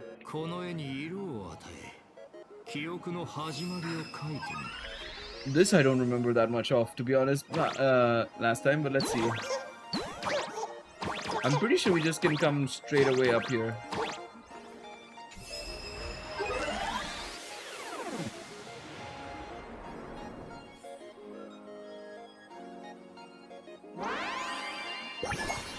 That becomes a Himeko. Alright, it's spinning again. Can I get a chest?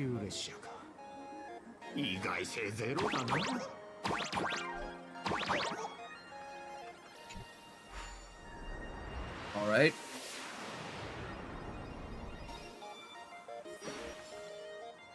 Thank you. No. I misclicked. I just saw the text box and I was like, oh, let me just click F again. Missed one. That's fine. Another Himeko. Or somebody else potentially, who knows? The stars, they're beautiful, aren't they? Alright, let's see now. Where are we? 座礁した列車を見つけ、その修理に取り掛かれたのだから。だが、彼女はあまりに不運でもあった。彼女は入退院を繰り返した。その度に命の砂時計は落ちている。体力は日に日に落ち、列車の元へ行くことすら困難になり、星空へ向かう夢は次第に遠のいて、追い詰められた彼女に残された選択肢はもはや一つのみ。さあ、ここからは捜索の時間だ。この窓を開け、Okay. Your history with Himeko will also be recreated in this painting. You're being the potential Imagine. There's a couple of chests here. May as well start picking them up as we go along, just in case. I feel like we're going to be allowed to we are allowed to come back to this location, so I'm not gonna stress too much, but if I do see them, I may as well take advantage of him when I get the opportunity. Difficulty 4. But why? You don't need to do that. Shh, don't let the nurse find out. Intriguing. Very interesting.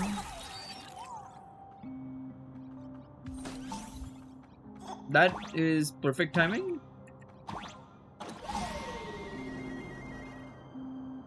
Alright, let's see. You're finally here. I assume chest comes in. Let's open up this box. There we go, and then go down. また逃げ出すなんてこれで何度目ですか? Why does she have a dual disc? I ain't gonna lie, bro. That looks like a dual disc. A very rainbow dual disc, but yes. 自分の体のことは分かってますよね。ちゃんと時間通りに薬を飲んで、それから安静に。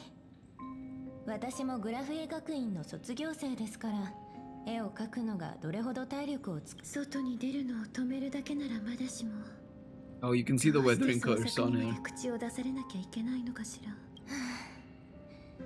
これ以上無茶して、また先生に見つかってももうかばってあげませんよ。この絵、すごく綺麗ですね。ご家族ですか？いいえ、私を描いたの。なりたくてもなれない。あなたがまだ書き続けたいと願い、もっといい自分を想像する限り。まだ。さて、私は仕事に戻りますね。次に逃げる時は She's like, if you want to escape, don't do it when I'm on duty, please. Just do it on a Wednesday.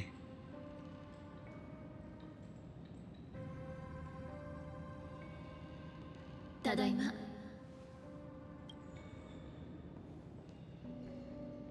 また看護師さんに迷惑をかけたの？ Oh, even this Himeko still has the weathering curse. するつもり？まさかその顔、何かいいことでもあったのかしら？別に何でもないわ。ただこの絵を見てたら出会った日のことをまた思い出したの。少しの知性と少しの希望を加えて。 Damn, that portrait looks nice. ここにいくらか色を足して、あとはそうね、日誌に書かれてるナビゲーターって逆境にあろうと悪に立ち向かう勇気、困難な局面でも前を見据え、それを乗り越える力、それからドリコや試験みたいに大人っぽくて落ち着いた Maybe less like Icy, more like Dolly is fine, I think. 姿を描き、私の記憶と七死人の物語を骨格にして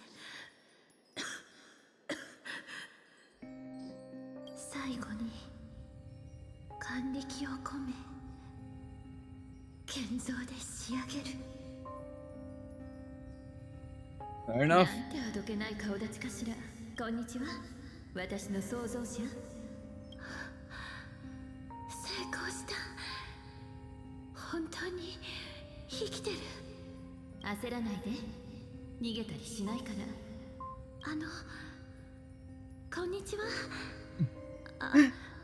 名前まだ名前をつけてなかったわね。まずは自己紹介からじゃない？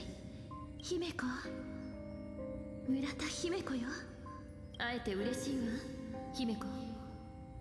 私のことは元子、あんたが手伝ってくれてるおかげで列車の修理は順調よ。そういえば排熱パイプの故障は直せたかしら。姫子に言われた通り胴体を Motoko 交換す question るだ mark. けで済んだわ。 Oh boy. それと私が何を持ってきたか当ててみて。 Wait, so I'm confused. How did Pom Pom not realize there were two? これって列車の設計図。 Because I'd imagine when Pom Pom would have woken up, right? That's what was said, if I recall correctly. Unless once it was repaired, Himeko then woke up Pom Pom as a result. 家に帰れる時間も少なくなって So I る think でしょ。 something along those lines, right? あんたのことだから列車が気になって仕方ないはずよ。入院中もきっと心はアトリエにあるはずだわ。だから、Okay. いいことを思いついたの。いっそのこと、アトリエをここに移すのはどうかしら。 Yeah, fair enough, fair こ enough. のデスクで設計図を修正して私に指示を出して。 Okay, that makes a lot more sense as to why Pom Pom might have only seen 少しずつ修理を Motoko. 進めるわ。いつものようにね。 Because at this point, Himeko probably was more wheelchair ridden. 心配かけて。気にしないで。たとえ失敗したって構わないのよ。こう考えましょう。いつか誰かが請求列車を直してくれるって。それは必ずしも私たちである必要はない。でも私たちの努力はきっとその誰かの助けになるはずよ。でも列車に約束したの。家に返してあげるって。分かってる。だから耐えられなくなった時は私のことを思い出して。あんたは一人じゃないわ。ええ、覚えておく。あ、そうそう。待ってる間に Oh god. 新しいコーヒー。 So she started young with these coffee recipes. 飲んでみない？今度は異性のあんこう缶詰が入ってないといいけど。Can deal in anglerfish. Nah, man, that's crazy. Comedy of Errors is the title of this quest line.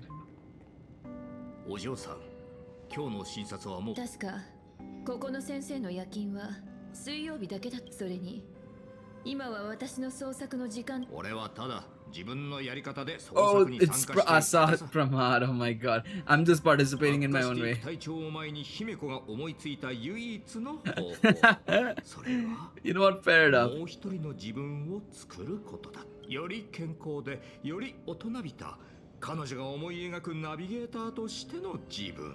What I am more interested in is I don't remember when they were all describing Imagine and all that sort of stuff in the start of 7.0, but I always thought this was a little bit more flimsy because I don't recall them ever saying that Imagine could go out of Plan Arcadia. つまりあんたのことだ。 So if Imagine could not get out of Plan Arcadia, then this Himeko would never have existed, right? Unless I'm getting that wrong. Somebody can correct me, of course, but I do think that's the case. ああ、この後の展開も楽しみにしてる。俺はただの通りすがりの医者だ。 I didn't see or hear 何も anything. 聞いてない。 Alright, buddy. Sure you didn't. Alright, let's see. What do we have in store for us? Weathered Old Dreams.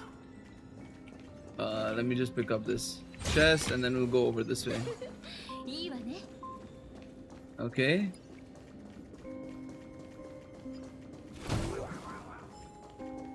What is this? You've got to be joking me, man. In my past, there are no talking drawers. If you don't like it, I can shut my trap. I'm of course messing with you. Stupid dumbass Asad Pramad. Oh, she stood up from her chair. Himeko, 星を見てるの？考えていたのよ。列車を再び動かすことができたらどこまで行けるのかを。一番遠くに見えるのは1万光年先にある三等星。それより先の星空は自分の足で一歩ずつ進んで確かめるしかない。残された時間はもっとこう。エンジンの点火成功率は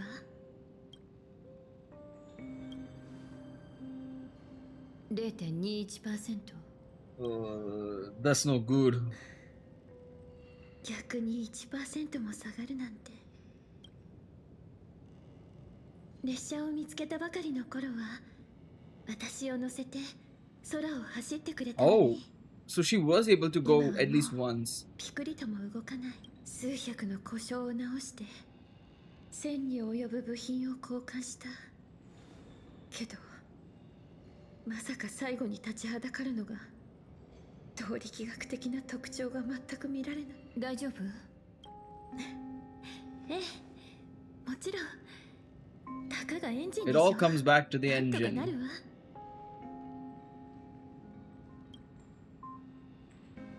私が考えてあんたが手を動かす。いつも通りよ。もう遅いし先に帰って休んでちょうだい。いくら現像種でも不眠不休で働くのはいけないわ。姫子、私たちならきっと空を飛べるはずよ。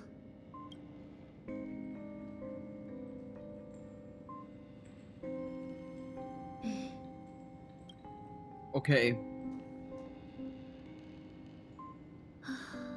私本当に列車を直せ。歩くことすらままならない人間がアハトピアから離れたところで大気圏を抜けるとき、風化の呪いが好みを引き裂くかもしれない。 Oh, jeez, I didn't know that. 私には請求列車があって青函高校動力学の知識も That's crazy. That is crazy. ナビゲーターの日誌も、それに元子だって時間だけが足りない。 Except ごめん time. なさい、元子。1万光年なんてあまりに遠すぎるわ。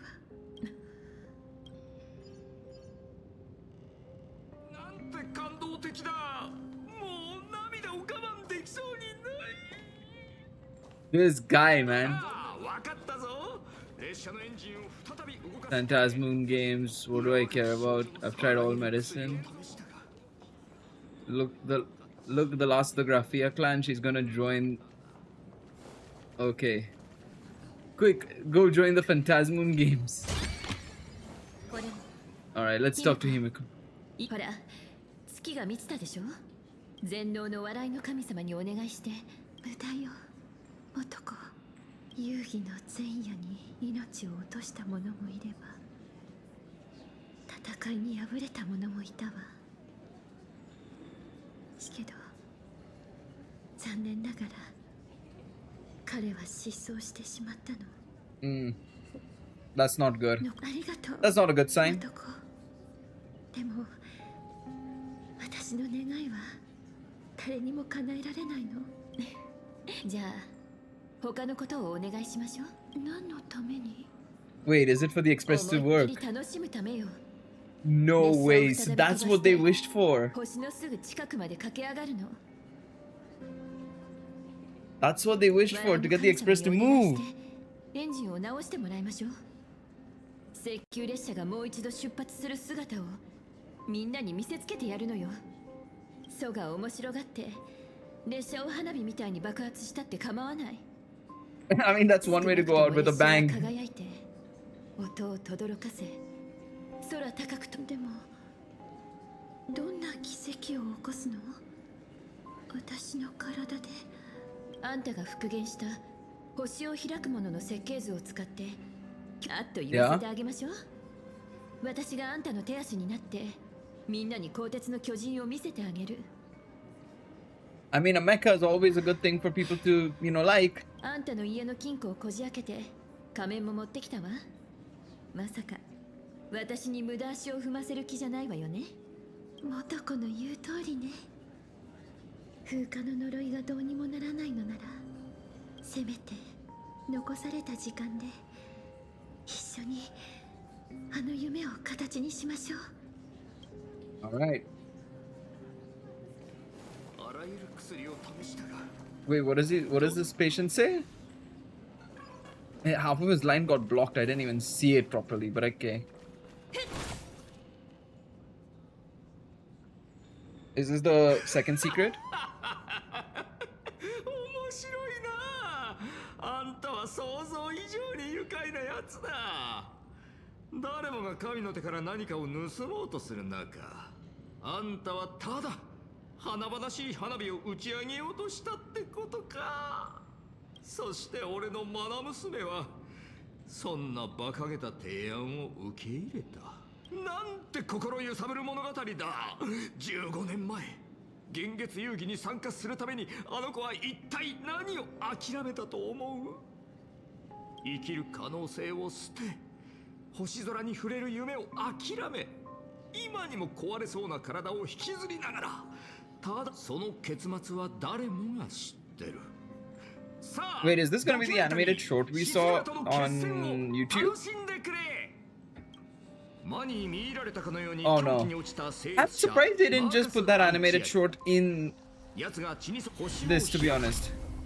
それはあんたらの眼力によって形をなし、あの狂った盆栽を砕いた。 It would have been so cool having the animated short, the HI3 style animated short. 彼女はアッハに願った。本物の命、自身の名前と記憶、それから銀河を開拓するという夢を全てあんたに送りたいと。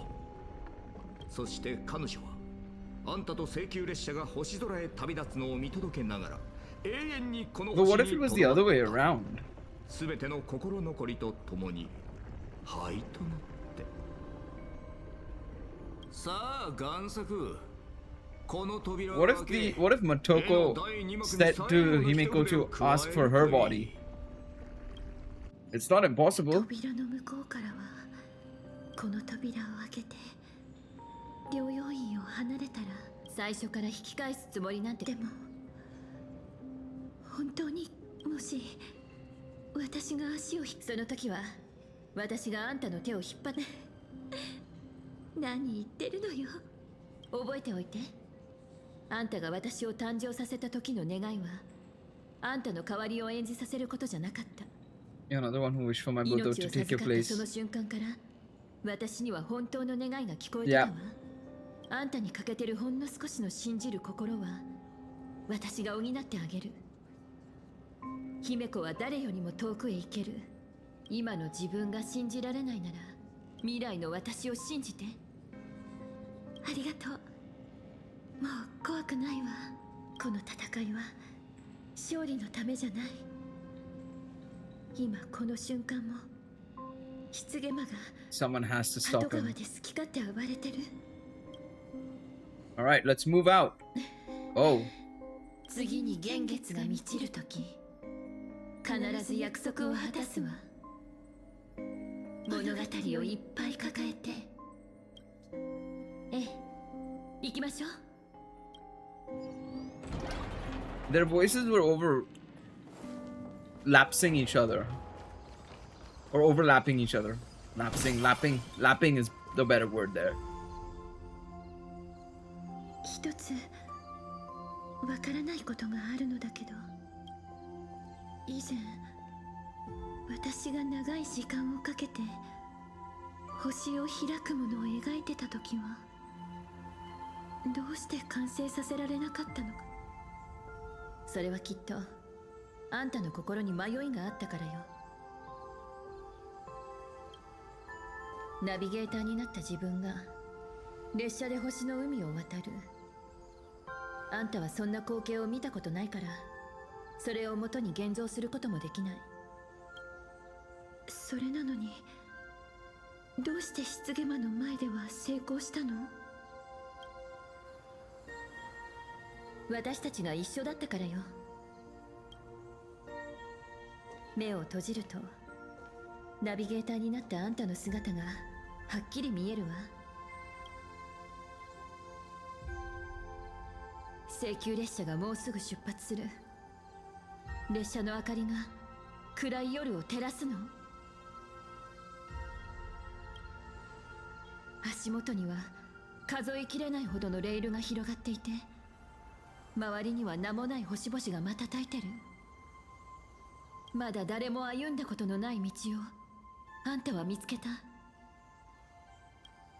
そして一歩を踏み出したわ。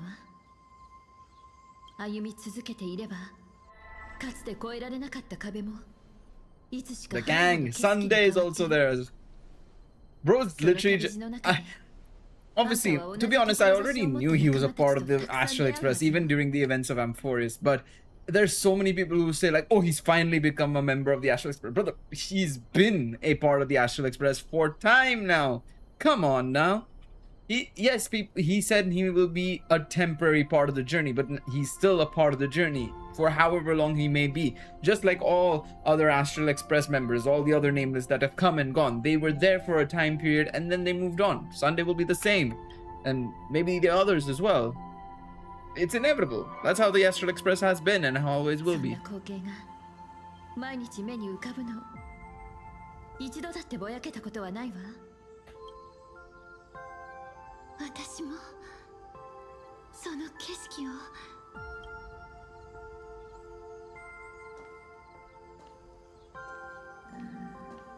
きっと見れるわ。Oh.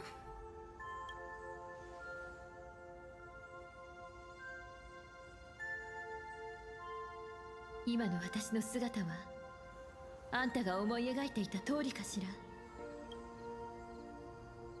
ええ、寸分たがわず。15年ぶりね、元子。こんな形で再会するなんて思いもしなかった。もう15年になるのね。きっと長い道を歩んできたんでしょ。ええ、一人で機械を直してコーヒーを入れて、 Brew coffee is a little bit of a 後輩の面 stretch. 倒を見て全力で戦い抜けるようになるくらい。あんたの姿になって変装が得意な絶滅大君さえも欺くほど That's my goat. 長い So 道を歩んでき yeah, た。 they definitely did some shenanigans to give Motoko's body to Himeko.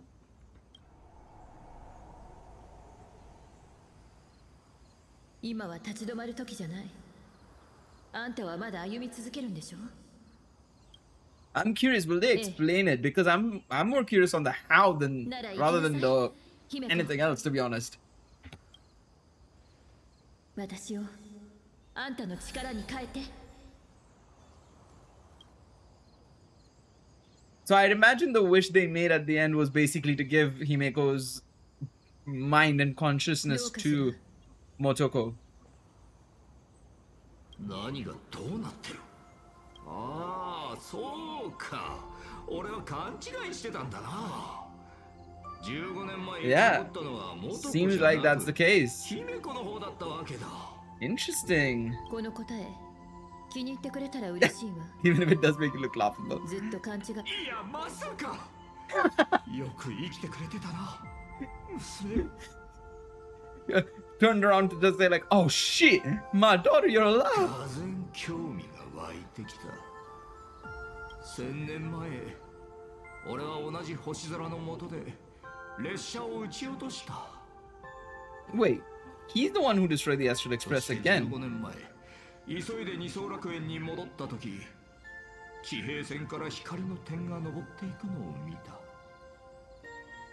狙いを定め、2回パンパンと撃つだけで、それはまた墜落してただろう。でも、そうしなかった。ああ。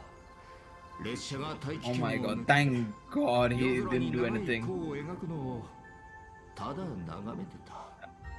どうして？ Yeah, I was gonna say, why did he let the Astral Express just なん go? てことない。その方が面白くなる Fair 予 enough. 感がし If ま that, す。 you know what? I can't deny that's a good reason for a Lord Ravager. わかるか？俺は気まぐれで列車を破壊したこともあれば、ただの予感から見逃しもした。生も死も。 That's kind of annoying to me a little bit because I feel like the Express should be an untouchable in that sense, you know, but it has crash landed. Aha has done shenanigans on it with Akivili as well. It's not surprising there, but yeah. どうして列車を見つけたのが私だったのか。そこには何か特別な意味があるんじゃないか。でも答えは単純だったわ。それを見つけたのがたまたま私だったってだけ。 What do you mean by that? 墜落したその瞬間から流れ星は列車の場所を示していた。 The meteor showed the way to the Express 列 the 車は moment. 1000年もの間、ずっと誰かが流れ星の軌跡をたどり、 Okay. 自分を見つけてくれるのを待っていたの。 Kinda getting it. たとえ私が見つけられなかったとしても、2000年後、3000年後。 Okay, she's saying that in the sense that it just happened to be that she managed to find it. Inevitably, there would have been somebody who would have fixed it. あんたは運命を決める神なんかじゃない。ただの思い込みの激しいうぬぼれやよ。 Fair enough. その通り。神なんてやつはどいつも思い込みの激しい。 At least he's honest and accepting. He knows what he is. 仮説は外れたが、ゲームはまだ終わってない。 All right, last one, I guess. Yeah. What will be the last secret? I thought this reveal that Himeko was still Himeko was going to be the grand reveal, right? The third question. What is left? Let's go into the interplanar area.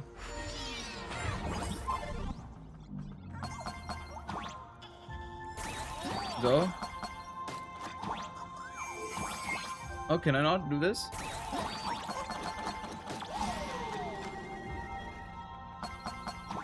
I'm up here. 1 second. Get this treasure chest and then let's just flip this up. See you again. I knew there'd be something up here. Your name is...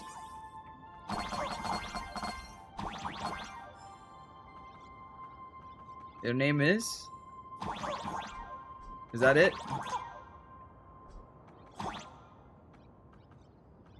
Okay. I don't know if I was supposed to get something from that. I probably was, and I'm forgetting it right now. I am probably forgetting it. Knowing me, I'm very much so forgetting it. Let's reclaim the paint, see what this is. It might be the mech? Or the Astral Express. It might be just the Astral Express. Very possible. You need to see the side angle for it.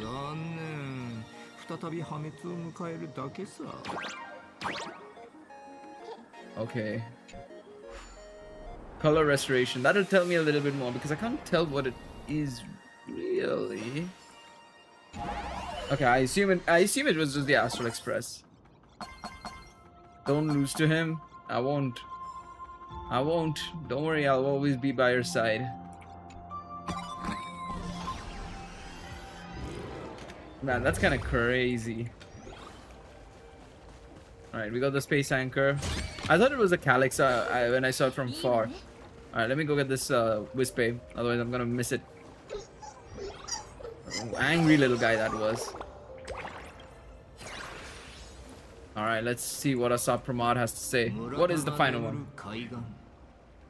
列車が再び旅立った地。俺はむしろ同じ過ちが繰り返された場所って言った方がどうだ？思い出の地を再び訪れた感想は。Repeated mistakes 隣 begin. にいるのがあんたじゃなきゃよかった。それでも一人よりはマシだろう。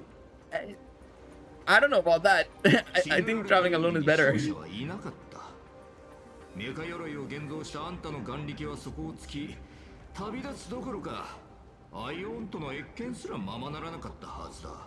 そこで3つ目の質問といこう。Okay, this is the big one. How exactly did you cure the weathering curse? いつまでこんな回りくどいことを続けるつもり？心外だな。俺がいつ本題から外れたって言うんだ。3つの空白が3つの秘密を意味してる。一見すると私のことを指してるようだけど、そこにはあんたの本当の目的が隠されてるわ。星を開く者の設計図を列車に残したのは誰か。ここで姫子と元子が He's trying to figure out he's trying to figure out if Aha is involved in some way, shape, or form, and how did he manage to do it? 一人の少女の生死なんて。It's all linked with Aha in some way. たとえあんたの狙いは Yeah. アハ。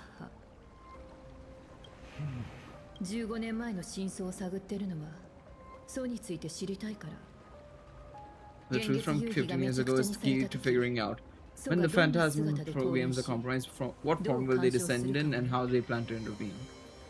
つまり俺の推測は当たりだったってこと。あれこれ聞くのはこれくらいにしてもらっていいかしら。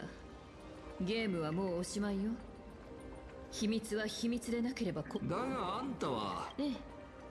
でも私の切り札は残念だけど、アッハに謁見したのは私じゃないわ。あんたが欲しがってた答えは最初からなかったのよ。私に贈り物を渡してくれたとき、そうはこう言ったの。Oh. 遅くなったね。埋め合わせだと思って受け取って。Oh shit. A long overdue compensation. どうしたの？ぼーっとしちゃって。失言魔を倒したのにあんまり嬉しそうじゃないわね。なんて言えばいいかわからなくて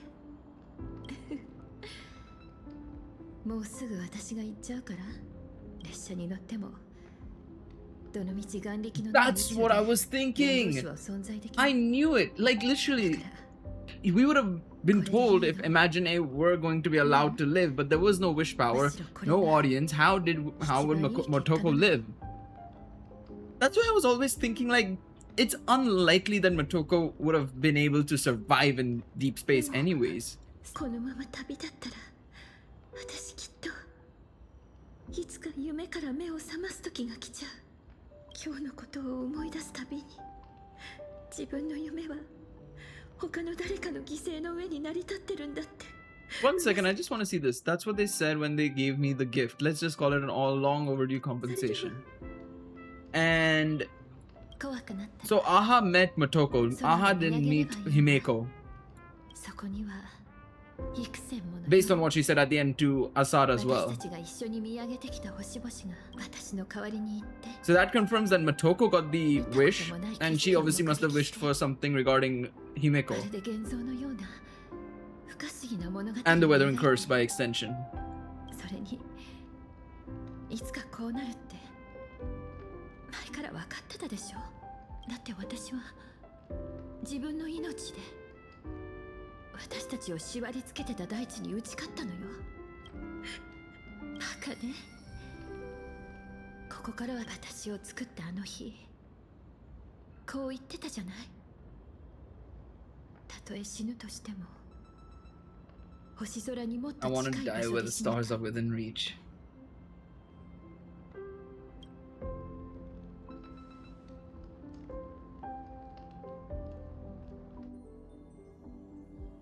次に幻月が満ちるとき必ず約束を果たすわ。物語をいっぱい抱えて。え、約束よ。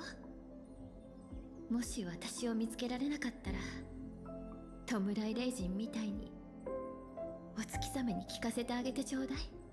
私に贈り物を渡してくれたとき月の影はこう言ったの。遅くなったね。埋め合わせだと思って再び旅立つ時が来たよ。Shit. This is what he owed for destroying half of the Astral Expressway back when. He must have been like, well, it's time, I suppose.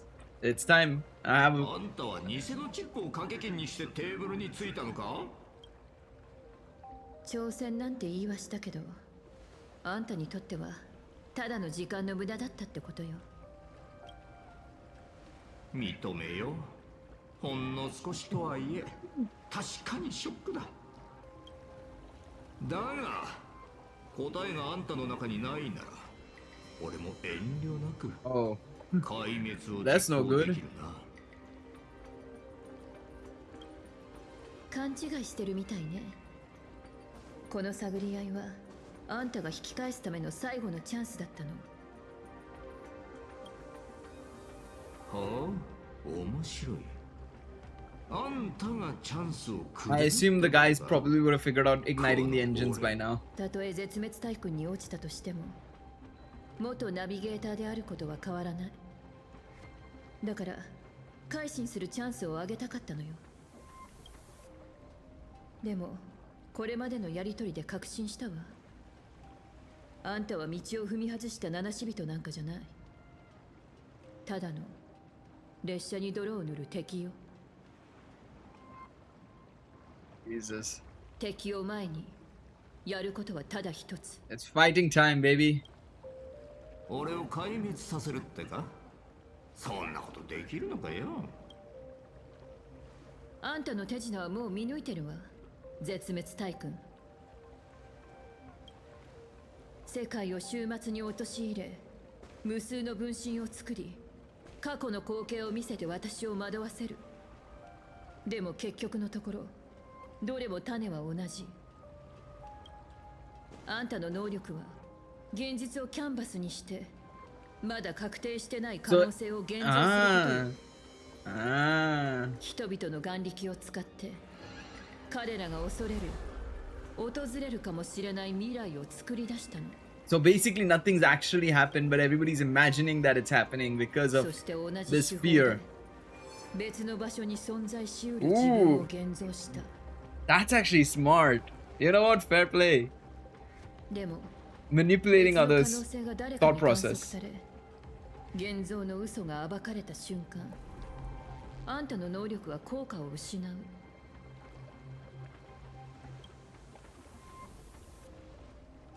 へえ、なら教えてくれ。絵の世界に閉じ込められたあんたはどうするつもりだ？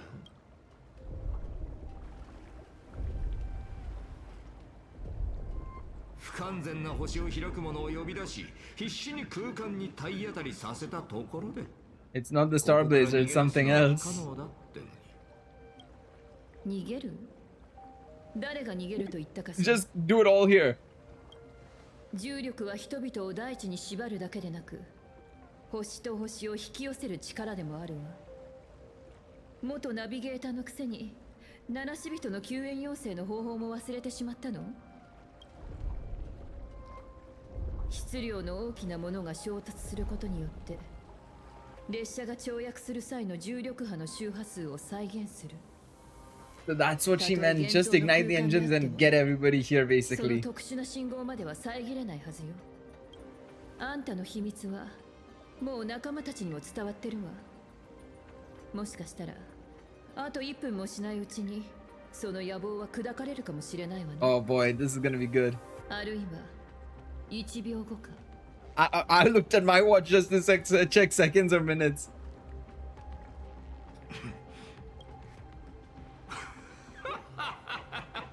やるな。だがその癖は直した方がいい。 Don't explain the plan before it ナビ happens. ゲーターのくせにいつも最悪の状況に一人で立ち向かってるのか。さて俺らのゲームもそろそろ終わりだが当ててみてくれ。俺があと何人に同じゲームを用意してるか。回答のチャンスは一度きり。そして俺を止められる確率はゼロだ。あんた一体何をするつもり？ Who's getting 憂 involved? 鬱を壊滅させる大君が二層楽園に来た目的がアッハを殺すことだなんて誰が言 So った？ who's the real target? 俺の狙いはあんたでもそうでもない。正解を教えてやる。 Kaguya. Kaguya as in Stell.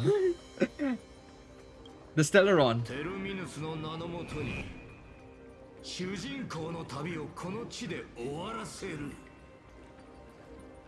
Ah, shit.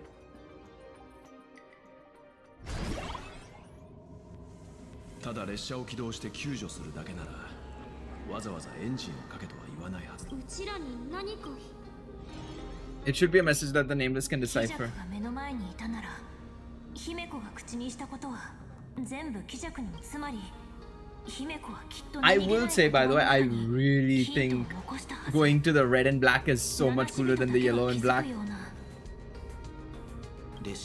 Every time I see any fan art of the yellow and black now, I just find it so weird because I'm like, wait, shouldn't it be in red and black? The outfit, that is, of course, that we're wearing. 姫子はよく跳躍がどうとか座標の調整がこうとか話してたと思うけど記憶の力なんとかしてあそういえばピノコニーで Wait, does that actually work? 調和セレモニーについて話してる Wait, the power of remembrance just activates like that. Okay, girl. でも私たちの手元に届いた招待状は少しおかしくて再生されるその雑音をダビングしたら列車が跳躍する時の重力波の周波数と完全に一致したの。そして列車のエンジンの空間極率をシークレットキーにしたところさっきの一文が得られたってわけ。七死人がよく使う救援要請の手段だな。私も思い出した。ちょっと前にパールが同じような言葉を口に。姫子さんは気弱と推定される存在と交戦を開始。 A gravitational wave effect caused by giant mass was observed. Alright, now we're cooking. But don't send Stell. Keep her away from everything. そうか。姫子は俺たちに列車の重力破綻心。これで全部つながった。なら俺たちは今すぐ準備をしなくては。通路を確保するにはまだ時間がかかる。サンデー、直接車掌に連絡できないか。この距離であれば調律の使用自体は可能でしょう。ですがそのためにはまず私の鳥が少々時間をいただけますか。できる限りやってみましょう。 But this is a bit concerning, no? The gravity wave that never fades. Let's talk to Blade first. Okay, that's good. 二層楽園その後はグラフィエの手を借りて1000年前と同じく二層楽園を絵の中に収めるそちらの状況は We're making progress. And so the rest leave it to me. All right, perfecto, 皆さ perfecto. ん車掌さんの無事が確認できました。 All right, I guess the only person we can talk to is Sunday right now. So let's just go and do that. See what's in store 私 for の us 旅 right が now. 車掌さんを見つけました。あちらの視界も共有できます。車掌さんにこちらの状況をお伝えします。 Hopefully, しばしお待ち。 I mean, I can only imagine he's fine, but probably buried under all that rubble. 車掌さんが微弱な重力波信号を検出し、 Okay. 現在解析中のようです。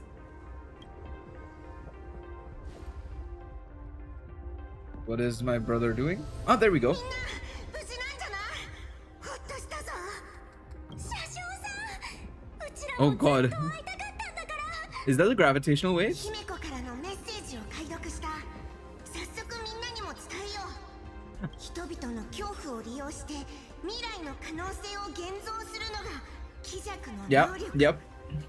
別の可能性が観測されればこの週末は上書きできるはずだそうじゃ So basically, you have to try and make people believe something else is going to そ happen. れからもう一つ Because obviously everybody sees Lord Ravager and it's like, ah, shit, we're dead. It's game over, man. There's no point in us living anymore. 話し人のみんな次の駅へ旅立つとき私たちの中の誰一人として欠けていてはダメよと We're coming, Himeko. We'll do our best. つまり気弱は可能性を観測でき That's a very interesting power because it's not really dealing with time per se, but it is using it's Assad Pramad is basically Scarecrow from Batman. Is the best way to describe it. なるほど。攻撃が当たらないわけだな。 He is basically Scarecrow from Batman, except probably a lot stronger than Scarecrow's, you know, fear 君 toxins. の降臨を目の当たりにしたことによる恐怖や絶望 To be honest, it's actually good timing that this whole scenario happened because I'm actually playing through Arkham Asylum right now. 存在の可能性が生まれてしまったんだろう Okay, makes sense, makes sense. Yeah, it's exactly very similar to that. 別の可能性を観測すればいいって姫子は言ってたけどそれって具体的にどうすればいい You の have か to な perceive March, you have to think of it, you have to force it. 一番簡単なのは人々の目の前で気弱を倒してみせ Or る do that, that's also a fair way of doing it, I suppose. 攻撃を当てることさえ難しい相手が分身を無数に用意して身を隠しているとなれば Can't you just get somebody to act like Assad Pramad and call it a day there? 彼が可 Surely 能 it's 性を操 fine. って仕掛けたトリックなのねじゃああのサイコロ頭には手出しできないってこといいえまだ手はある気弱の可能性すべてを見 If 渡 we せた somehow なら witness all his そ possibilities れを観測することで彼の存在を一つに収束させられる due は to ず the effect of observation. だったら私は楽園の各地に配置しておいた寺院を起動して低級の異例自臨天地明王にご開眼いただこうじゃない将軍火花大会の時のようにまた未来を占うという行為は繰り返せばそれだけ混沌とした未来をある一つの結末へ収束させることになるそれがどんなに望まぬ結末であったとしても漢字財願は私の目の届く範囲を超えてこの世界を見渡し自臨天地明王は1秒に100億回 The もの速 Kalakara さで Sky 人々 Plume の would 未来を predict. Okay. そうねぜひお願いそれじゃあサンデーさんは調律の範囲を全力で広げてもらえるかしら観測によって気弱の未来を固定するおつもりですかしかし私の記憶が正しければあなたの観測範囲が広がることはそのままこの世界の運命を固定することにつながってしまうのではありませんか観測ねそこは That's 彼 not 女 good に任せま because しょう he's after us, actually. I don't think this is a good idea 私の目となっ necessarily. て代わりに見てほしいの気弱が現像した強運が現実に迫り未来の可能性が絶たれた今自由に選択を下して私たちのために未来への道を描くことのできる強力な観測者は君だけ自由の君だけよ、Makes sense. 広い視野を確保できる場所が必要ね。例えば Really? Are we really thinking of Thundering Coil? Or Thunder Coil? 賞賛はどのくらいあるんだ。 Love how the imagine in the background is just so like out of it, knocked out. 私が加わった時点でその成功率は10割に達したとそうみなすのよ。 Alright, I accept. Believe it in you. I believe you, brother. では、お二人を調律でつなぐために全力を尽くしましょう。決まったようだな。それじゃあ俺とタンコ、ナノカはできるだけ早くトンネルの瓦礫を撤去して。Seems like Welt is being potential man again. では、私と彼女。Man, そして高校将軍。 I'm hoping the next planet we go to gives something for Welt, man. We've had everybody get something, right? We had March get something in Amphorius. We had Danheng get something in 2 regions now. We had Himeko, obviously, this region. Give some love to my guy, please. ここまでの旅の間、最も危険な局面でいつも俺たちと共に戦ってくれていた。ありがとう。いいえ、ベルトさん。お礼を言わなくてはいけないのは私の方です。列車に乗る以前の私は、ただ答えを探すばかりの旅人でした。旅人？ですが、私は皆さんから教わりました。彼方にある星々を追いかけるばかりが開拓ではなく、目の前の仲間の手を取り、足元の困難を共に乗り越えていくこともまたかけがえのない開拓の一つ。 I love how it's I feel like it's every I said this earlier, but I feel like it's every patch they're hammering the idea that 光栄なことなのです。 it's every patch that they're hammering that, you know, Sunday is a trailblazer, but yet people still are like, every time something happens, he's like, oh, he is actually a trailblazer. Yeah, they said that like 3 patches ago. Brother's got a ticket and everything. 姫子さんを無事に助け出せたらすぐに列車もそちらと合流しよう。そしたらみんなで気弱をぶっ飛ばそう。 All right, it's time. Let's bring her home. 姫子とみんな揃って一緒に。 I love how I'm saying the other choice but picking the other one instead.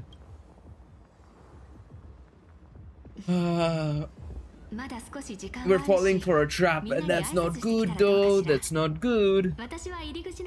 It's like watching a car crash happen. I don't like this, but what can we say? Let's talk to the Furbos and Nihilux first. その私とタヌキたちはここで君の帰りを待つ。社長。 You must absolutely win. 僕たち社長の大勝利を伝える記事はもう書き上がってるんだよ。Brother, chill on the press release, brother. 社長さんならきっと勝ってくれるはずの。 All right, that's 1 down. Let's talk to Ashvale. 少女の瞳には燃え上がる炎のような決意。また世界を救いに行くのかい？ Off to save the world again, Nameless. Be sure to return in one piece. Aren't you coming along, Ranger? 僕は残る。 Okay, he's there he's helping with the express. Fair enough. Gonna need all the hands. 心配ご無用。 Alright, let's go. Very nice. Let's talk to Mortenax Blade. 気をつけろ。死ぬなよ。 Don't lose your life. I'll take that as a blessing. 行ってくるね。 Actually, speaking of blessing, uno momento, por favor. We take these. We will take that. I can't wait for this. We will be there, of course. 6 days and 23 hours from now. Wait, really? It's coming live at 10 p.m.? Yeah, 10 p.m. my time. Okay, weird release time, but alright. We'll summon, of course, at that time. Quite literally, it's in 7 days, literally. Alright, it's time for the finale. 出発の前に君に託したいものがあるの。はい。この金体を受け取って。 When should I open it? 君が遵守を必要とした時には、おのずとそれを開けることになるでしょう。 Okay, what's inside? 私たちの Our future destinies. That tells me a lot, Yao Guang. 私の上に吉祥札を見たこと、まだ覚えてる？ I remember, yes. 基地か強化は秘密だよ。 Oh, there's a sticker behind and I missed it entirely. Frick. 今回はできる限り私から目を離さないようにしてほしいの。Okay, why? What are you planning on doing? 実報公営北海で宝庫の戦局を占った時のことよ。Don't tell me she's going to disappear instead. 天の示しを受け入れず、低級の異例を用いて因果の改ざんを試みた。I mean, we know that Yao Guang has had a couple of red flags, especially when we first saw her in 4.0. I remember there were a couple of, red flags to obviously what she was saying in terms of her feeling of how what she was going to end up, but yeah. 私は法人のある一点と絡み合い、 Left 時 to 空の中を揺られ続けることになってしまう。 temporal dislocation. 医師はこの奇病に自走乖離なんて名前をつけていたかしら。簡単に言えば、私という存在はいつどの瞬間で What do you mean by that, lady? I was just joking by the whole disappearing thing. What do you mean you could disappear in any second? 気づいた時には私はもうその場から消えているかもしれない。 Lady, I don't know about that. I don't know about that. 一応玉殿の構造紙で作ってもらった天地玉猷 What, で but 縛ってはいる okay, you disappear, but where do you disappear to? まあいい時も悪い時もあるってところね。ここからの行動には一つのミスも許されない。 No, that's not the point. Okay, fine. I agree that for the operation we cannot afford you to disappear. But if you do disappear, where?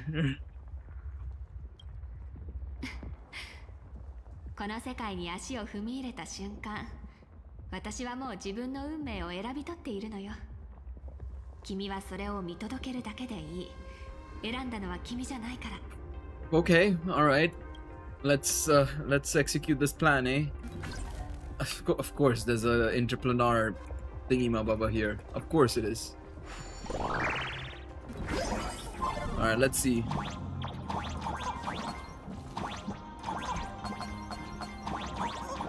Whoa, whoa, whoa, whoa, whoa, whoa, whoa! Jesus Christ, you've got to be joking me, man. Just... Alright, let me just come over here.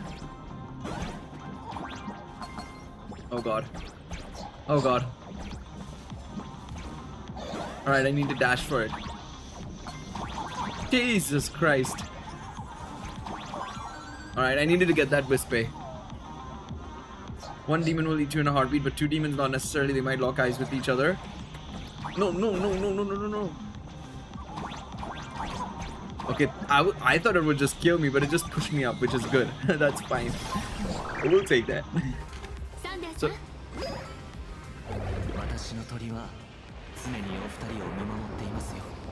alright. Alright, it's time. Let's go. Okay then. Wait, which tower are we planning on going to? Alright, let's just... Of course it's spotted us. Brother in Christ. Alright, just on the way. Pick up this as well, whatever that is. Pick up. Diary of an Opportunist. Oh. Hi. Alright, if we're gonna be doing this... Whoa, okay, that was a little bit framey. Alright, run away. I was like, never mind. I thought we were gonna have to fight. I didn't mind fighting, to be honest.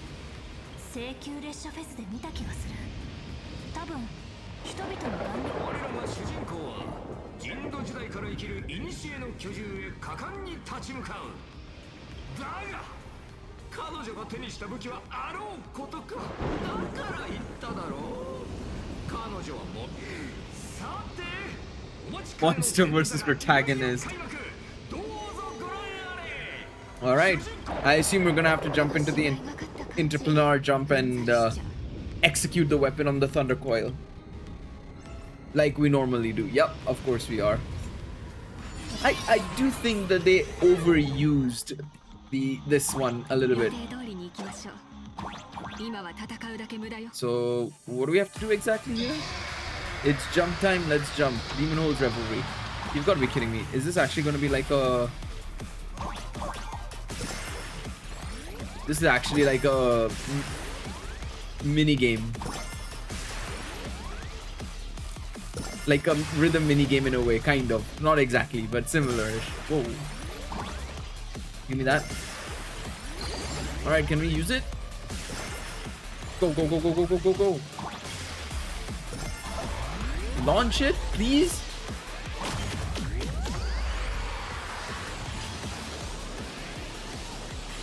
Come on. Is that it? Oh god. Let's jump over here. I assume it'll be here. No, no, it's in the center. I assume right now. Alright, come on. It's gotta be fully charged up, right? Let's go. I assume there'll be one more phase after this. To be honest, I will say I don't mind these like boss battle style gimmicks in this platformer. To be honest, I feel like in the previous iterations they were pretty much more or less the same with very little changes. So for me, I was like always kind of like on it, but hey, it's pretty cool. Whoa, whoa, whoa, whoa, whoa, whoa, whoa! What was that? No, no, no, no, no, no, no, no!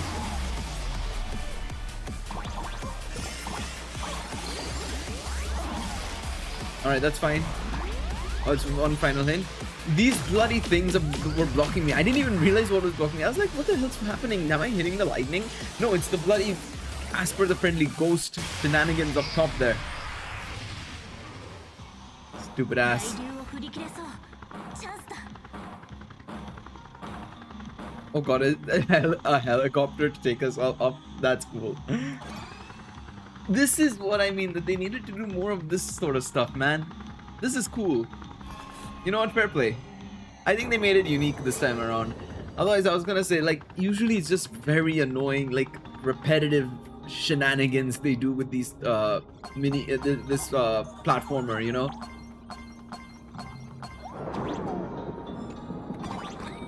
Like, I do get that they do these, you know, mini games to kind of add some flavor to the exploration, because it's not like Genshin where you can actually navigate in third-person view, jump around and everything, right? Here you're just running in a straight line for the most part, right?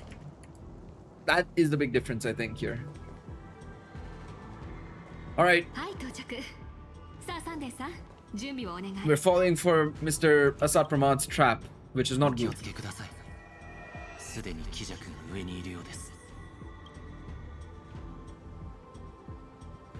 Proceed according to the plan.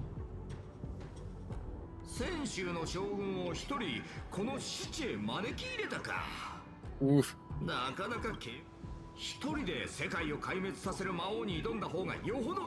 Okay, is it just me? I find myself struggling with how long the dialogue is in Japanese versus the subtitles in English, because I'm done reading it, of course, by the time they speak in Japanese. I feel like Genshin's isn't as long. I don't know if they use like a slightly different localization system from Chinese to Japanese, of course, when it comes to HSR versus Genshin, but feels that way at least.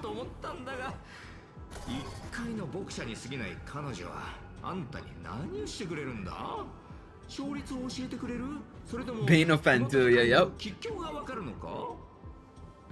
Predict your wheel and woe.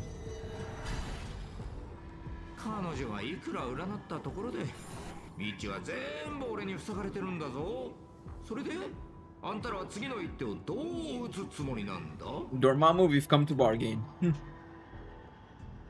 それじゃあ、めったに姿を見せない牧者の私が君に一つ教えてあげましょうか。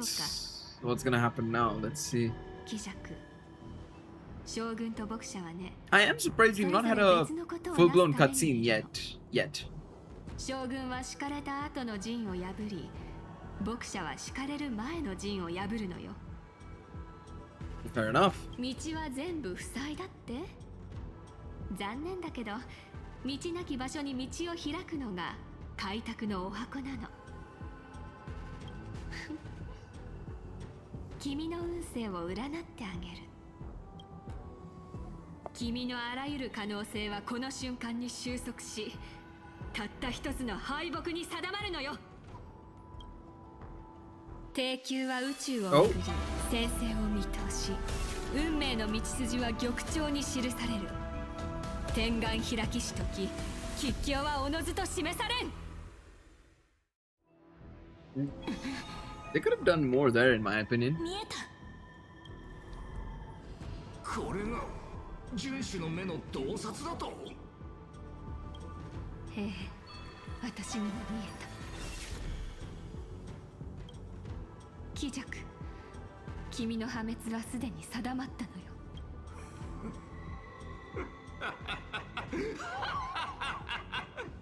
まったく実に見事な反撃だ。これだ、まさにこういうのを待ってたんだ。あんたらが頭をひねり全力を尽くし、あらゆる可能性を模索して This guy's much smarter than he looks. He might be a little bit crazy, but he is smarter than he looks, clearly. しかし残念だ、高校将軍。どうやらこれから訪れる。 Oh no, she's disappearing. Shit. あんたは目にできないようだな。あんたの存在をつなぎ止めてた縄は切れた。 Wait, what do you mean? Wait, when she says disappear, it actually is full-blown disappearing. Uh-oh. 私は全力を尽くしたから。自由の君。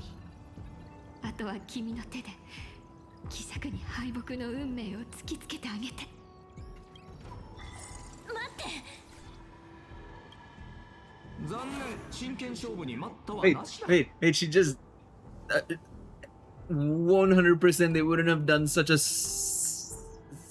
anticlimactic... I was gonna say subpar, but I think that's a bit harsh. I think it's just anticlimactic ending for Yao Guang. There's something gonna happen at the end. I refuse to believe this. That's bait. That's bait.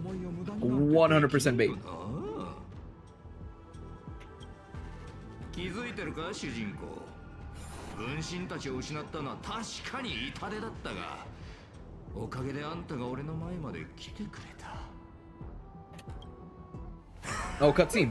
She's just asking for it. Alright.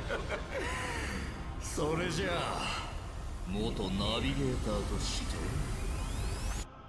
道を示してやろう。 Oh shit.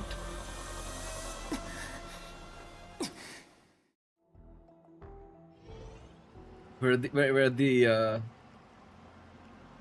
hosting point, the courtyard, yeah.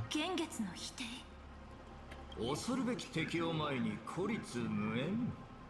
こんな絶対絶命の窮地を何度 A bit too often. A bit too often, I think, for our liking. Every single time, yeah. だよな。開拓の旅ってのはなんだかんだいつもこうなる。だが安心しろ。元ナビゲーターの俺がアドバイスしてやるから。かつてアキビリが俺を導いたように、そして俺がファルケン・アムンゼンを導いた時のように。おっとまずい。今時の若者に偉そうにアドバイスなんて言うとあんま受けが良くないんだったな。もっとフラットなやり方で。ああ、 I assume we're seeing his head for the first time. 俺に質問するチャンスをやる。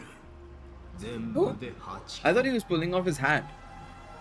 俺について、アッハについて、アキビリについて、銀河の未来について。 You're giving me the option, then we may as well, hey? Are you really that kind? 8回答え終わった後、あんたを殺すからさ。 Fair enough. 忘れたのか？今回の現月遊戯の優勝候補はもう俺らしかいないってこと。 Fair enough. That's also fair. Why 8 questions? 何気なく振ったサイコロの目が8だったから。現月遊戯の生越者が全部で8人だから。 Okay. あと俺があんたを初めて見たのがオンパロスだったから。ほら、You know what? That's also true. We did meet in Amphoreus, of course. The letters we saw, of course, when we were going up to the tower, I think it was, right? I remember we could see all the letters talking about, you know, inaugurating, I suppose, Finon's entrance into the Lord Ravagers. I remember seeing those letters. You had fun from Fantilia, Asad Pramad, and so on and so forth. Let's just think about it. I'm not gonna sell it. 本気なの？姫子はまだ脱出できてないし、列車からの連絡もない。ここはできるだけ時間を稼いで機を待つべきだよね。It's the only option you have. It's the only option we have. 君の言うことを信じろっていうの？なんだ、乗り気になってくれたか。ならゲームは退屈にならないよ。少し変数を加えよう。答えをサイコロに委ねるってのはどうだ？ What game are you playing? サイコロを振って運よく大成功を出せたら俺のトップ。 Wait, are we serious? Are we rolling basically what is a D8? I'd imagine it's not a 20-sided dice. I was gonna say D20 initially, but then I realized I don't think it's a D20. 嘘なしで答える。だが Okay. I think all of the rolls are going to be predetermined. I don't think we're going to have a chance to...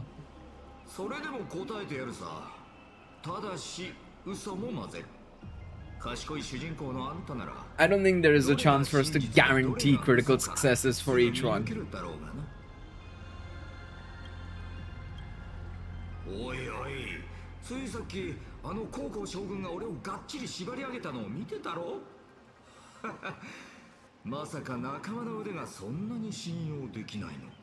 Fair enough. それに俺だってこれほど無防備に自分を運命の盤面に乗せるのは随分久しぶりなんだ。純粋な確率で結果が決まる。こんな刺激的な機会そうそうない。まさにエキサイティングってやつだ。 This guy, man. 始めるとしよう。 All right, let's see if we can get our persuasion checks on lock. 今この瞬間、無限の可能性の中で数えきれないほどのあんたが俺に無数の質問を投げかけて。Potential hint towards an alternate universe kind of vibe. 運命や宇宙を前にしたとき、 It's possible. 無限の疑問を抱くのが人間ってやつだ。問いと迷う必要はない。今この瞬間、一番き。 Oh, what in the Genshin? Okay. Have you ever been in love? Okay. I think we gotta go start off with all of this. We'll start from 1 to 8. We'll just see how it goes.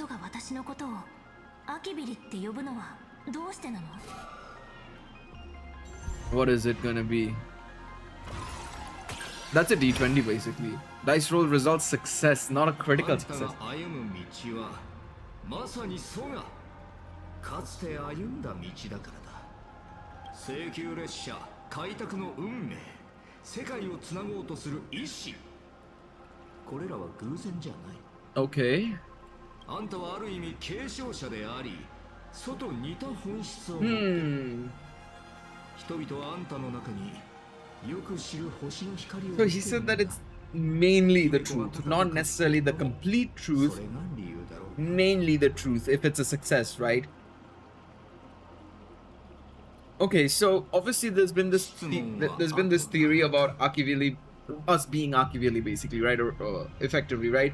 I do think there is some truth to that, but I think what he's insinuating and what I can gather from, you know, just generally the situation is it's got to be along the lines of potentially us being effectively a reincarnation of Akivili more than anything else. It's possible. I mean, we could be setting up ourselves to become the Eon of Trailblaze in the future, right? Absolutely. That is a very high possibility. But I think, yeah, that's the idea. All right, let's see. What do I want to ask? Let's ask what's the fourth finality.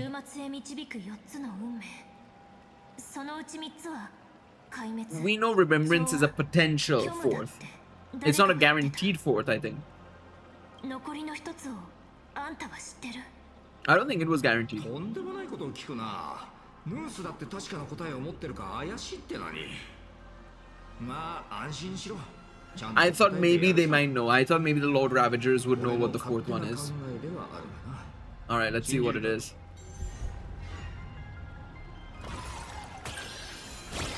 Critical success. Not probably what I wanted it to be on.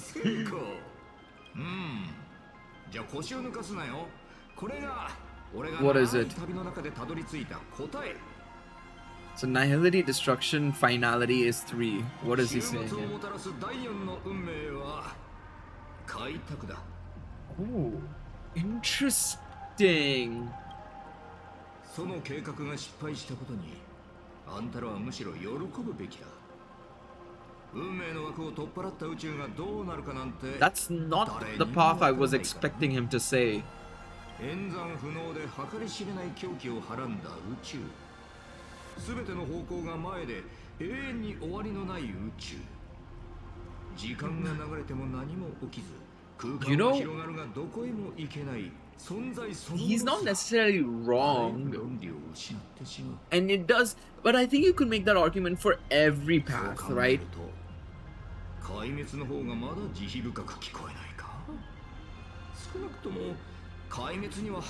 think you could make an argument for every path being a potential finality. You know, there being a potential thing there of like, oh, this could be leading to something. That's why you have the likes of you know, potentially remembrance is one of them, right? That was one thing that could have been a case when we went to Amphorius. So yeah,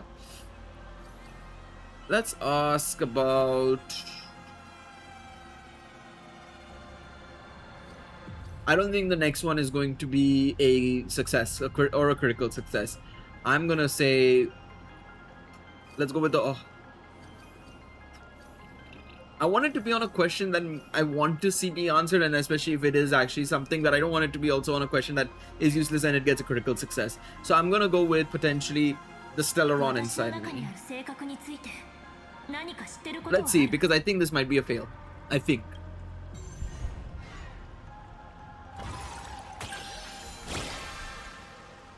Okay, critical success. We'll take it.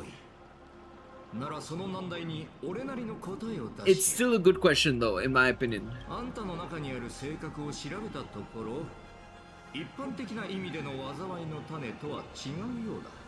Okay.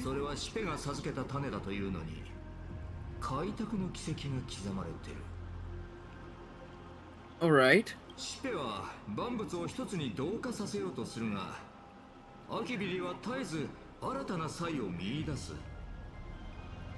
I wonder if what Shipe is trying to create with these Stellarons is effectively try and mesh all paths into one to effectively come under harmony at the end of the day. You know, that could be the case, right? Maybe?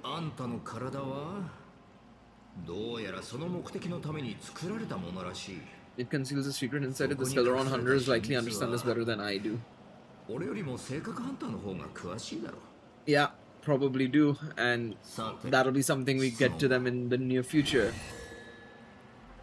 Let's see, why do you want to kill Haha? I think that'll be my next question.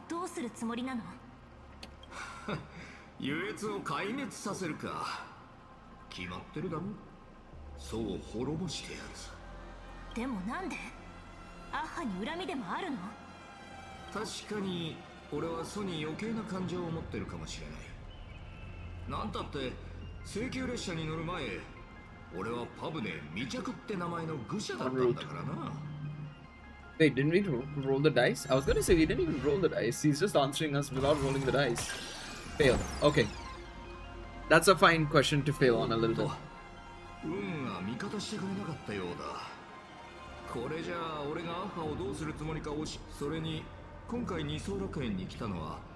That we know is the truth, technically. Alright. How can I defeat you?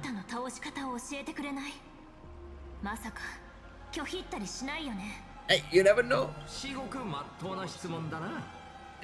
Critical success gives me a way that can probably give me an idea as to how we're gonna defeat him. あんたは攻略を見てから魔王に挑むのが好きなタイプのようだ。Alright, let's see what's in store for us. 期待には応えてやるさ。もちろん。 Please don't fail. の結果次第だから。Please don't fail. Critical success. Okay. 最高だ。先輩と魔王っていう2つの顔を持つ俺が自分の倒し方を主人公に教えることになるとは。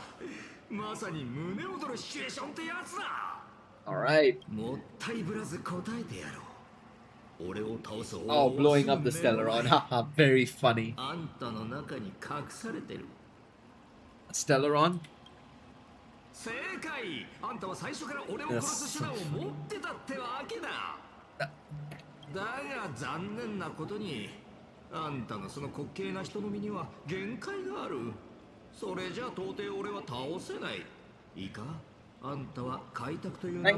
Thanks for basically giving us no answer there, basically.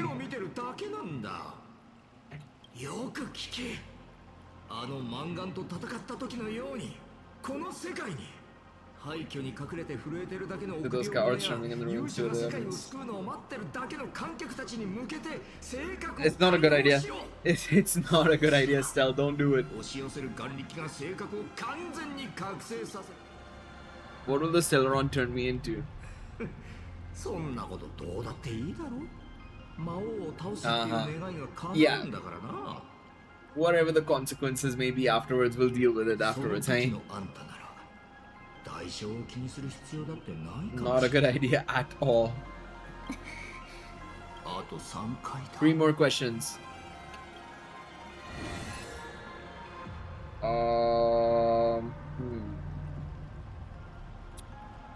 Let's go with about the other me. He might not know it. He might not know it, but これまた驚いたな。もしあんたにも可能性に触れる添付があるのか？ possibility. 残念だが、その答えは俺にも見えない。今の俺が観測して理解できる範疇を超えてる。お詫びに、今の質問はサービスってこと。 Okay, fair enough. あと3回だ。 Wanted to see if he might know about it. Let's see. この幻月遊戯であんたは一体何をしたの？ Alright. これまたどでかいとこに切り込んできたな。だがまあ、 He's not wrong. 誰もが自分の陰謀を語る機会を待ってる。ただ一から話すとなると。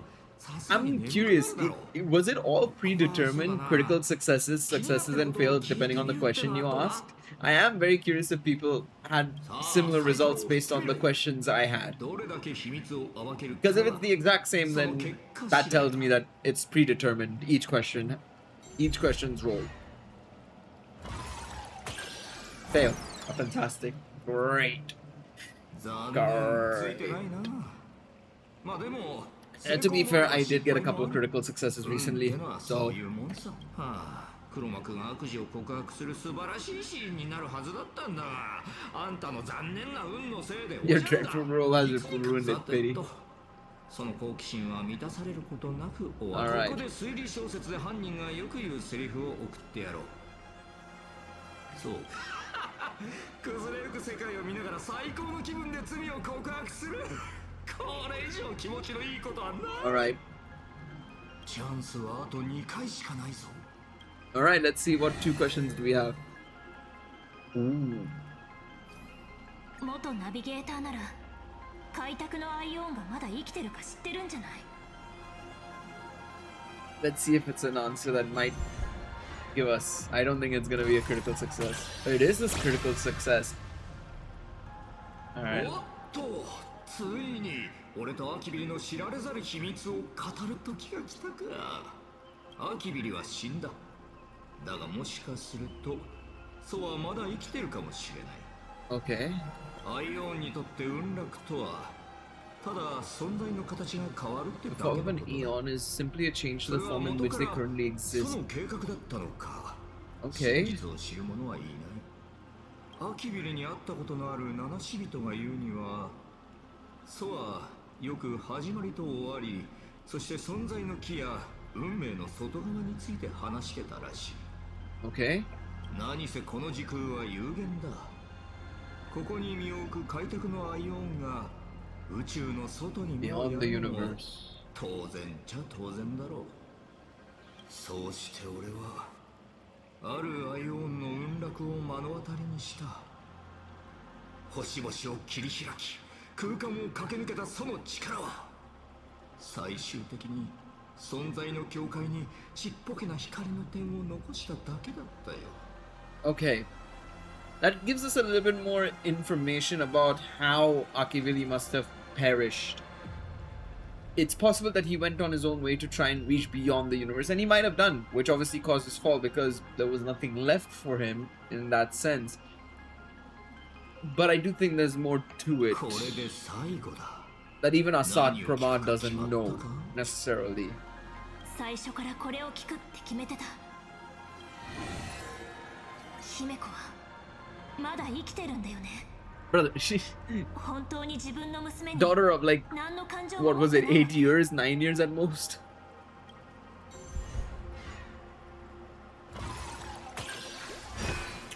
Partial success. その質問を聞けてちょっとホッとしたな。ま、結果を問わず包み隠さず教えるつもりだったが、姫子は生きてる。彼女のために用意したステージの上で重要な役を演じながら幕が降りる瞬間を待ってる。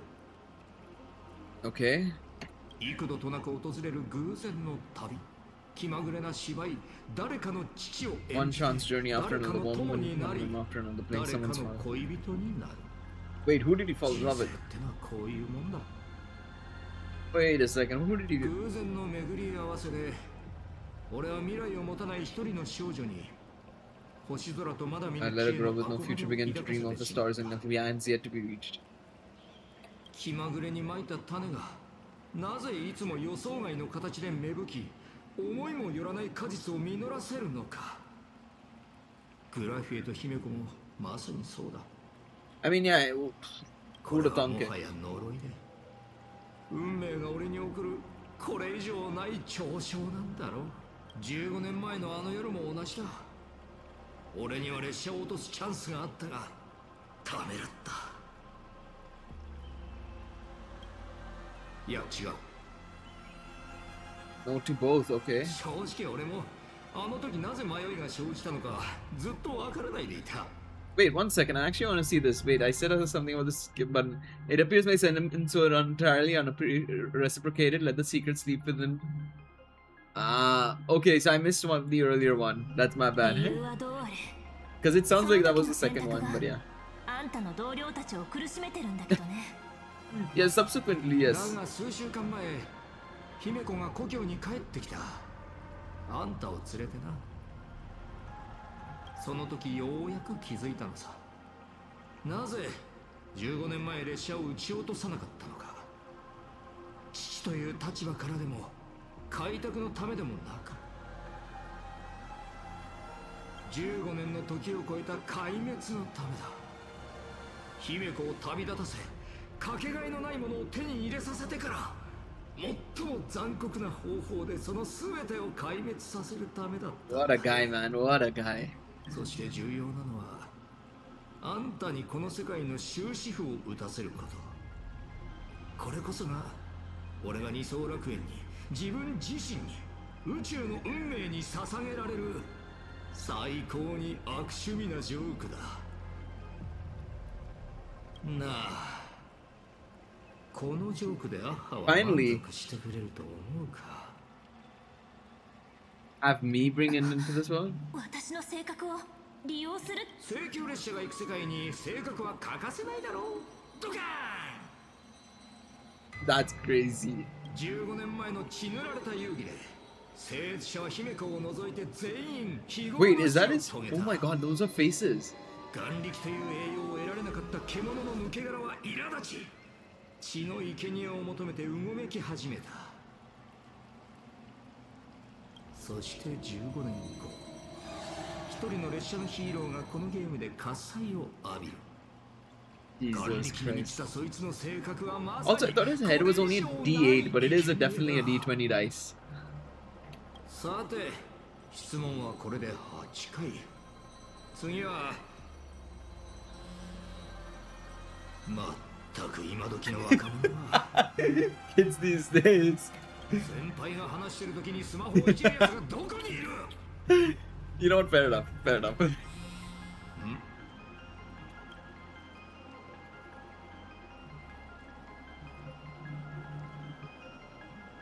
What's happening? Oh. Wait, even he's got the message. Praise me and cheer for me because I've nailed it. Wolf said, let there be signal, and Plan Arcadia's connection was restored. Alpha Wolf, I've missed you.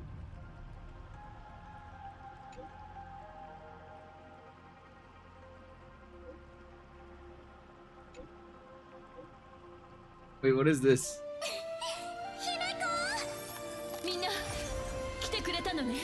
Ooh. Very nice. I love that that is an attached video that we can watch. I love how she's just added Ryusuke. I went ahead and deleted your retirement insurance account in it. Wait, why did he have insurance? That's funny. Even he got the message. That's why he's on the phone. Wait, do we have his phone? Can I see what? He's a proper elder. We're having a full black phone. Let's talk more action. Challenge. We'll take the remembrance team. Come on now. You think I'm gonna take anything else? No.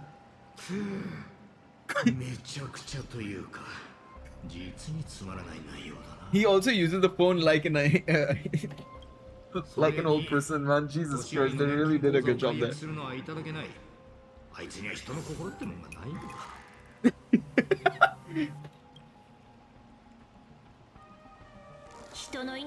They need to do more jokes like that, in my opinion. To be honest, I hate the repetitive jokes that they've tended to do, you know, across the last couple of regions, you know, with the trash can and everything. I think having jokes like that just randomly come into play is so much better.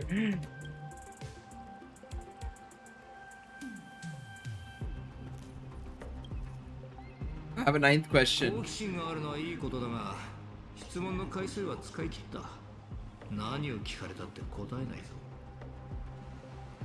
You have insurance on another planet? That's my question. 時間は十分稼げたからね。次の質問に答えてもらう必要はないよ。ただ知りたいだけ。あんたに思いっきり一撃をくれてやったら、その頭の悪玉が砕けるかもね。That's pretty cool. That is good.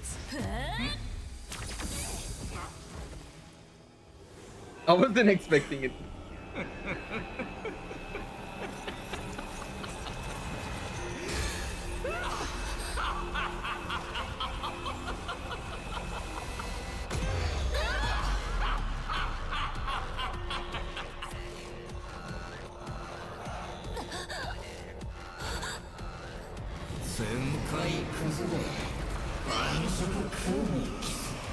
Oh.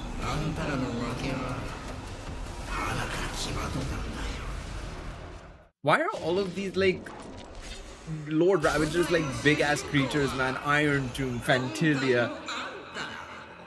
Assad Pramad is basically.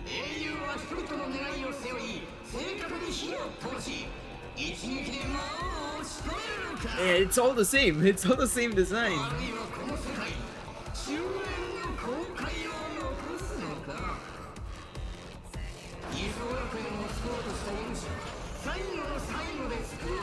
Well, when I say same design, by the way, I mean like giant creatures, basically. To be honest, I'm curious to see how Zephyro would look like, or Selenova.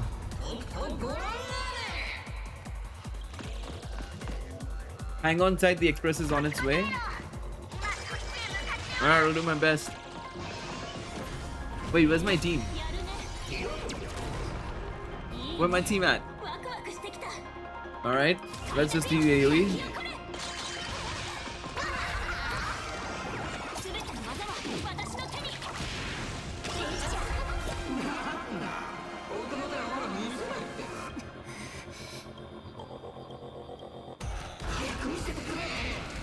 Oh, he's goading us into using the Stellaron. He's goading us into using the Stellaron. That's not good. Don't do it, Kaguya.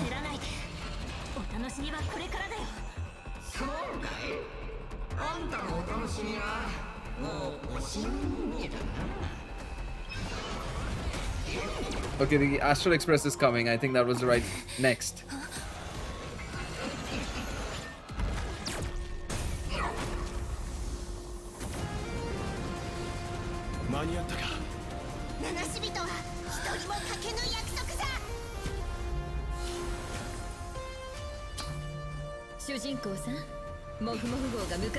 Oh, Evernight! I know we saw in the stream, but we didn't even see her transform.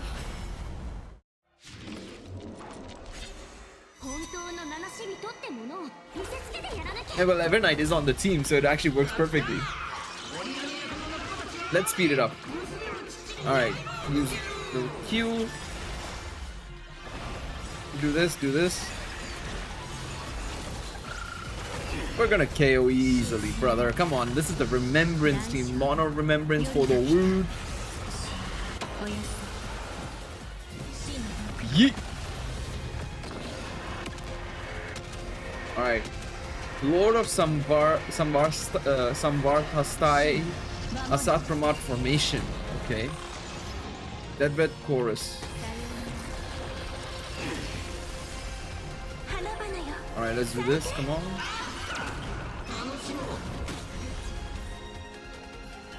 Alright, do this.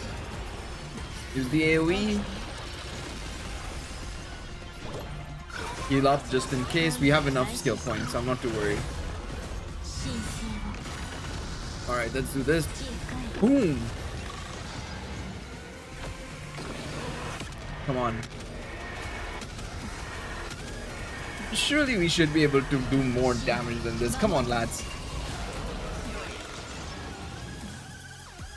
Alright, this should give me the ult with Cyrene, and this should give us a pretty big damage boost across the board.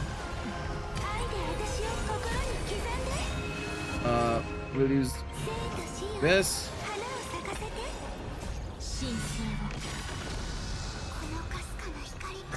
Alright. Hopefully this should be enough.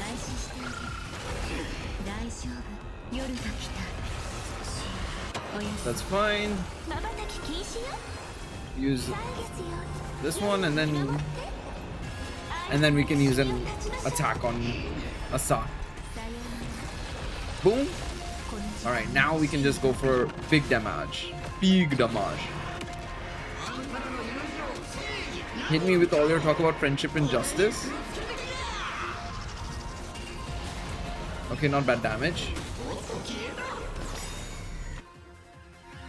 Assad will detonate all meme. Choose the right moment to trigger an early detonation and ease the pressure of survival in the final phase.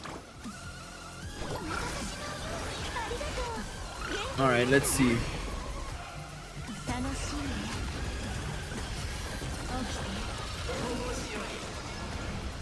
Alright, let's just do this. Alright, that's fine. Use my ult. We'll use the AoE. We'll use the AoE.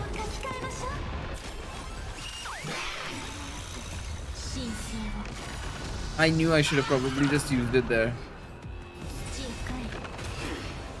Alright, anyways, highest scene is going to be coming up next, so we'll be fine.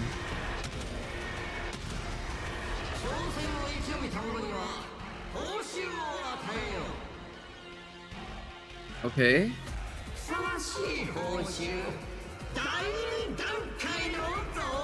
Of course we earned the right to phase 2.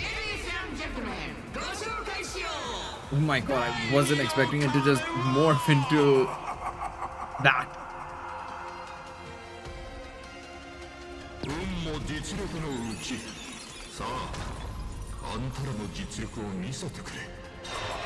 Oh.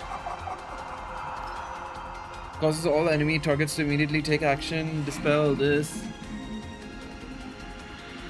Sure. We'll do this. That's fine.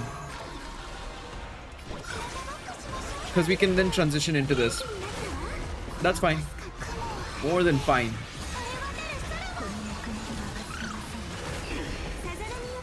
Yeet. Alright, there we go. We'll just go with the Q.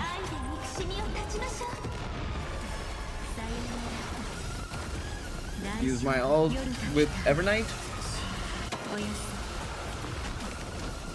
Alright, go for the AoE.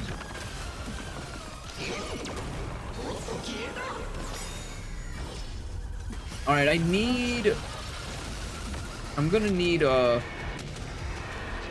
Hyacinth to come through.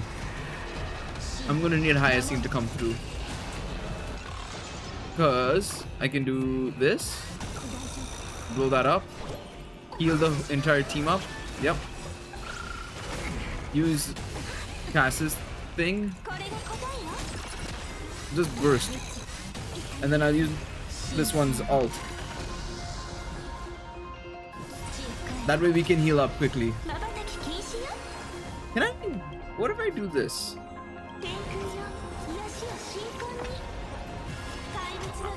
For some reason I thought my energy would recharge potentially at that moment in time. It didn't. It did not, unfortunately, but that's alright. We'll get some HP back from this attack, so that'll be fine. Alright, we get another buff here. Applies barrier to causes Evernight to taunt enemies. Taunt all electric. Causes the game is on immediately to take action. Give me the barrier.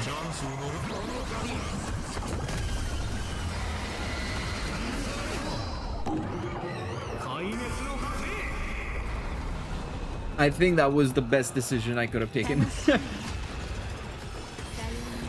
I think that was the best decision I could have taken.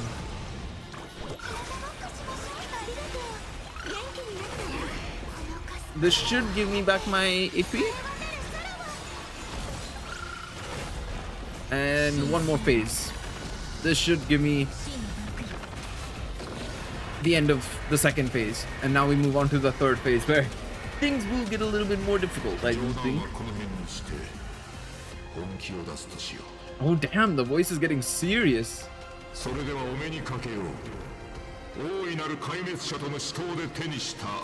Ooh.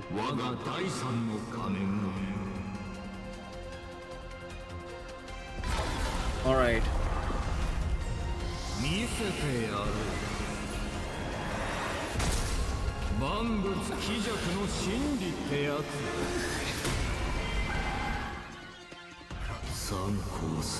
Jesus Christ, there's 3 of them. That's not really gonna be fun.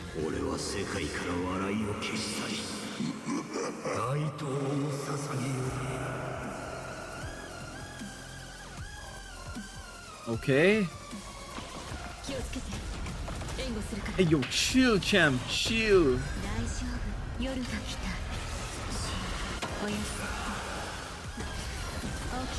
Dude, imagine if there was like a 3-way battlefield, like you had to kind of move, there was like 12 actual enemies. That would have been sick.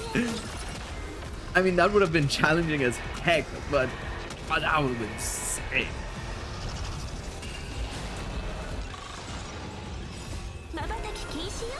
No, we don't need the buffs. Everybody's got their buffs.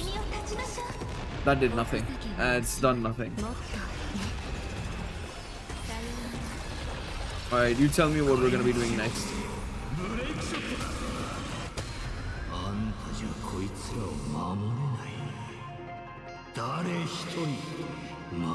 What do they mean by that? Who is he talking to?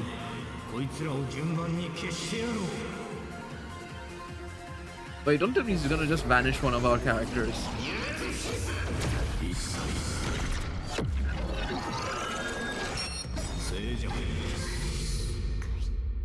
My global passive?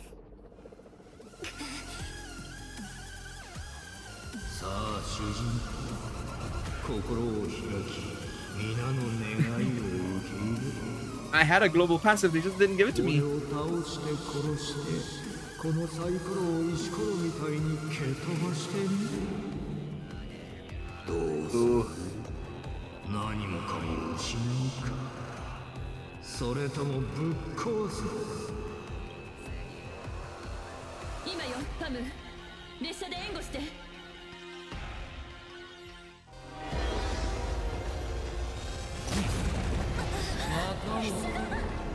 列車は落ちるとんだ2番線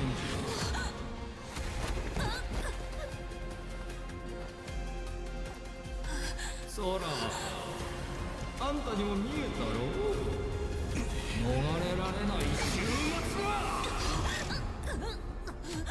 あんたは失敗した Oh no. ゲームオーバー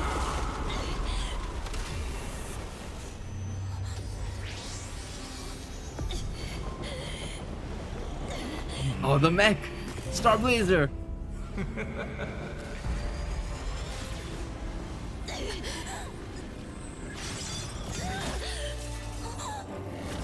Wait, no way, is she actually gonna die?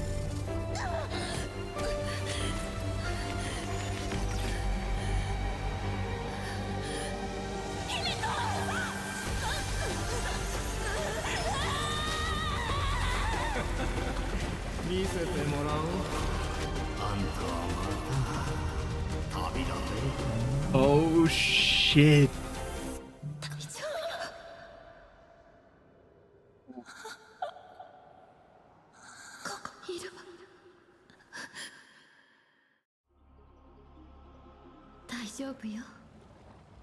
What just happened?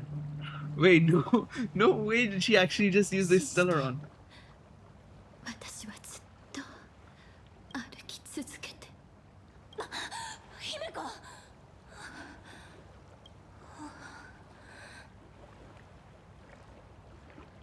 ここはどこかの浜辺。 Aren't we back where Himeko was like earlier on? あっちに行ったの。追いかけなくちゃ。 Okay. 姫子。みんなどこなの？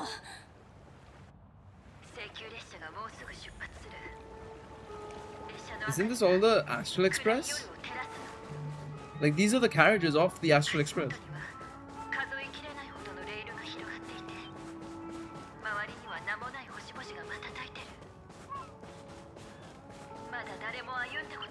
Oh shit. Who is that? That's Himeko, right?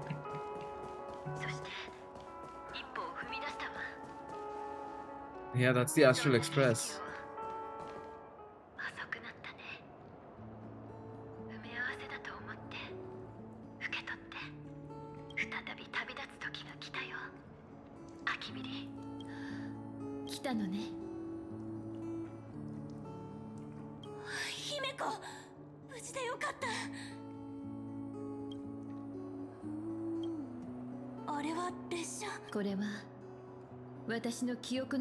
So this was how the Astral Express looked like? How did she manage to repair it?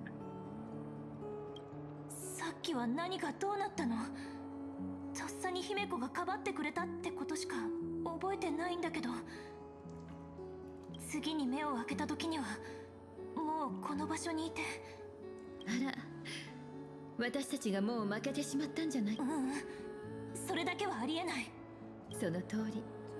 勝負はまだついてないわ。ナノ、フェルト、みんなどこにいるんだろう。急いで戦いに戻らないとみんなを待たせるわけにはいかない。行こう姫子。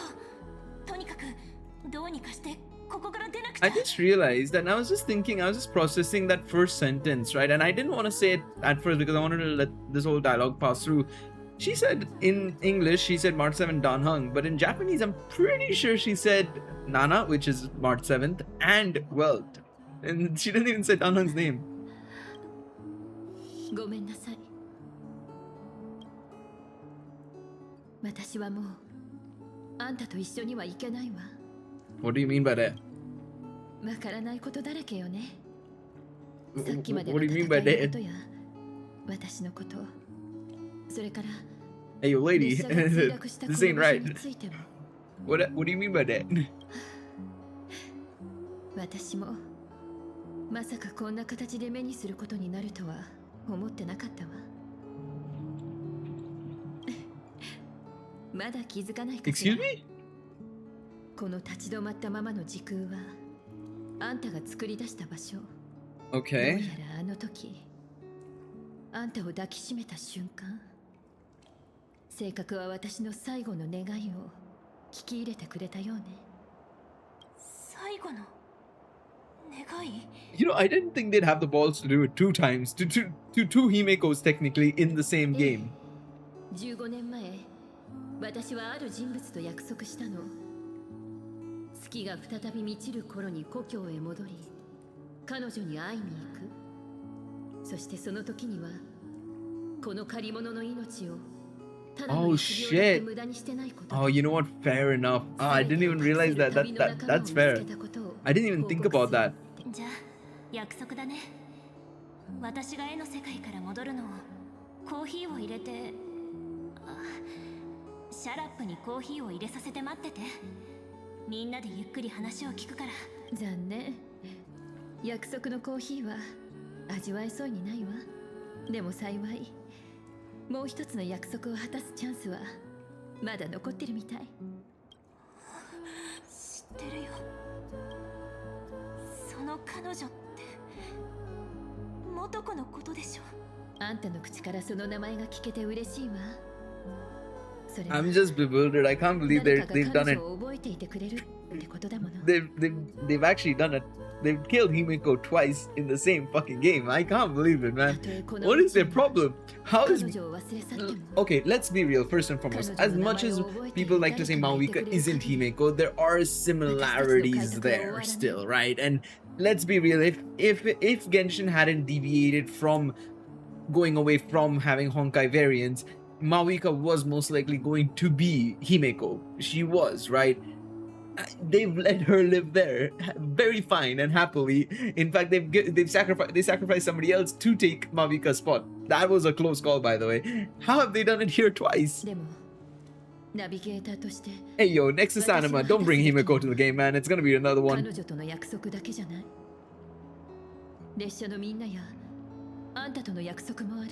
You can't do this to us. You can't do it to us again.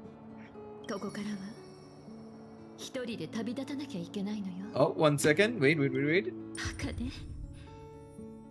ここからは一人で旅立たなきゃいけないのに。私を作ったあの日、こう言ってたじゃない。たとえ死ぬとしても、星空にもっと近い場所で。 Is this when she was fading away? Yeah, you can see all the colors disappearing and stuff. そしてあんたは旅立ちに必要なすべてを手に入れた。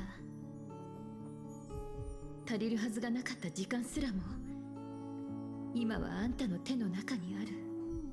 Very nice. I love the way they've done the sort of like painting, oil painting especially. ごめんなさい。あんたが寝てる間に母が現れたの？いいえ。そうは私たちの呼びかけに応じなかった。 So what did she do? 今回の幻月遊戯に勝者けど月の裏側から顔を出す影が見えたわ。その影はこう言った。ごめんね。私は優越じゃないから。ソニカ So who did it? 君にご褒美をあげることはできないんだ。でも血が流れるばかりで奇跡の一つもない幻月遊戯なんてそんなの誰も求めてないでしょ。だから今まで蓄えてきた力を使って君の願いを一つだけ叶えてあげる。もちろん私にも限界はあるから何でも思い通りにできるってわけじゃないけど。それで何を願ったの？幻月にはある交換を願ったわ。交換？そう。姫子と元子の運命を交換したのよ。1分間ではなく一生ね。壊滅の烙印そのものを完全に打ち破ることはできない。でも心からそうしたいと望むものなら、それを肩代わりすることはできる。答えがこんなに簡単だったなんて。それこそが村田博が何も残さなかった理由。あんたと同じように優しい人だったんでしょうね。I kinda get it. 違う、私はそんなの望んでない。女の不公平よ。私には誰かの命を使ってまで叶えたい願いなんてないわ。あんたは私と約束した。旅立つのは、私の代わりに星空へ旅立つのはあんたで、あんたがいろんな世界を巡ってくれるって、そう約束したはずでしょ。I wonder who the being was, to be honest. もしもあの時あんたが起きてたら、元子に完全な命をって、そう願ったでしょうね。でもあんたを一人残して旅立ってしまえば、私は理想のナビゲーターではなくなってしまうの。Yeah. あんたは請求列車の物語で私を育て、描き、命を吹き込んだ。大人になることができなかったはずの自分自身を確かに大人にしてみせたのよ。私は紛れもなく大人になったあんたで、たとえ一歩も踏み出したことがなくても数えきれない後悔を経験してきたナビゲーターなの。そしてそんな姫子ならきっと歩み続ける希望を次の世代につなぐことを選ぶ。 So that's how they did it, huh? They exchanged their fates basically, which is what I was expecting that to be the case. だから悲しまないで。私の開拓はこの一歩で終わってしまうけど。 And in the case of Murata Hiro, he also probably would have exchanged his destiny with maybe somebody else, or removed his destiny entirely, or something along those lines. 私はただあんたに外の世界を、私が話した星空を見てもらいたかっただけなのに。私はここにいるわ。もちろん。じゃねえ、聞こえるでしょ。 Yeah, that's such a good image. あんたの胸に湧き上がったどうしても見に行きたいって衝動が、もう列車のエンジンを動かし始めてるのよ。行きなさい、姫子。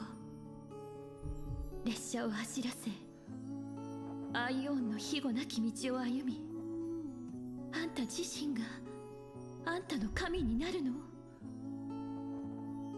そして私の願いを叶えて、いつかあんたが私のようになれた時には、たくさんの物語を抱えて帰ってきて、わかったわ、元子。次に幻月が満ちたら、その時は必ず約束を果たしてみせる。物語をいっぱい抱えて聞かせに帰ってくるから。ええ、約束よ。もし私を見つけられなかったら、弔い霊人みたいにお月様に聞かせてあげてちょうだい。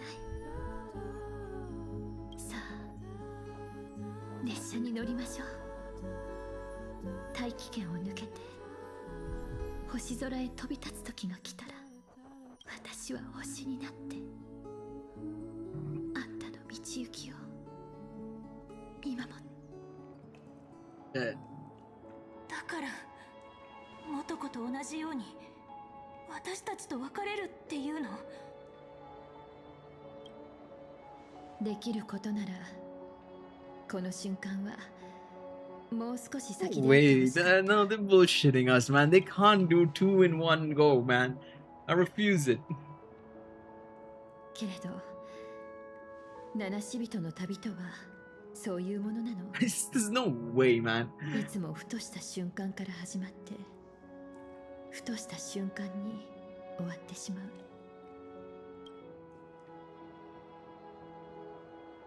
だからあんまり気にしないで。私はただ次の駅へ旅立つだけだから。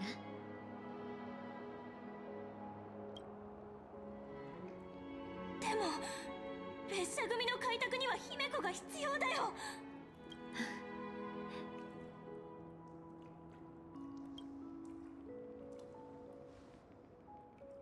昔は私もこんな別れを受け入れる勇気が持てなかった。私はそういう時 I can't believe I'm just shell shocked. I'm just watching it and I'm just like, what am I? There's no way, man. 数えきれないほど一緒に見上げてきた星たちが輝いてるから。 No, man. 私にはわかる。あんたたちは私の代わりに見たことない景色を見ていろんな物語を経験する。まるで現像されたみたいに不思議な。あんたにもわかるでしょ。なら勇気を出して。 Is this the first time we've actually cried in as the main character? I think it is as well. And frankly speaking, it makes sense.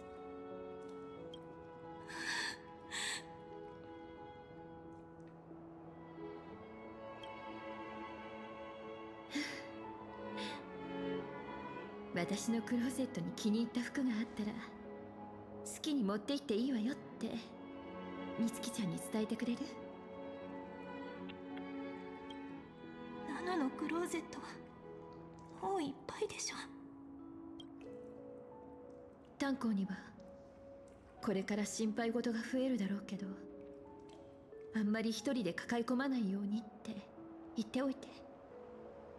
ちゃんと支えるよ。ベルトとはいつか一緒に彼の故郷にも行ってみたかったのだけど、先に列車を降りてしまうことを代わりに謝っておいてちょうだい。Shit. 分かった。それから私のコーヒーマシンとコーヒー豆だけど使わないなら処分していいからってパムに伝えておいて。未来の乗客たちのために。 I can't believe it. I actually can't believe it. No way. 伝えるよ。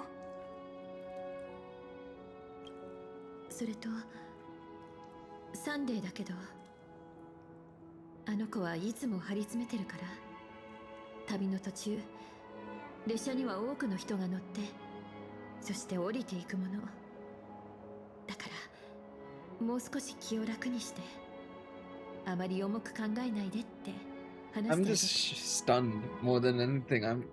I can't believe this is actually happening. それからやっぱり一番心配なのはあんたのことね。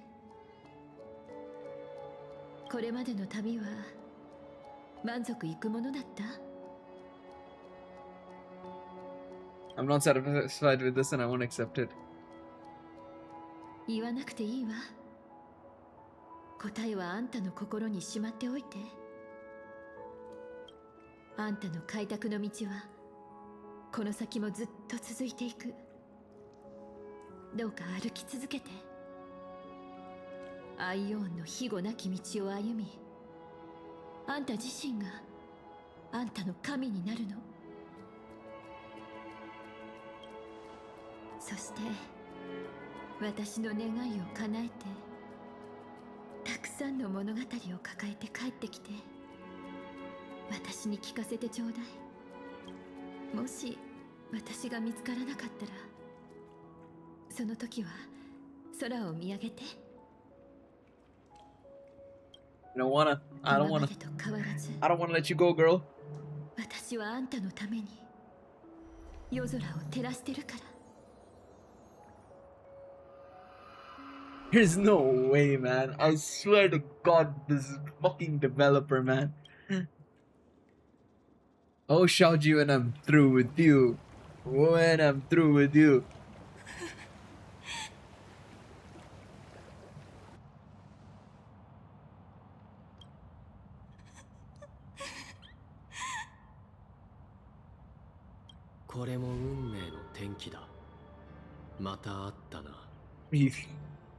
Sorry, I had to laugh because of the mask, man. Why is he wearing the mask as well? 列車を再び旅立たせるために姫子は終点まで駆け抜けた。 Okay. Damn, I'm... Get lost, damn. こんなの絶対終点なんかじゃない。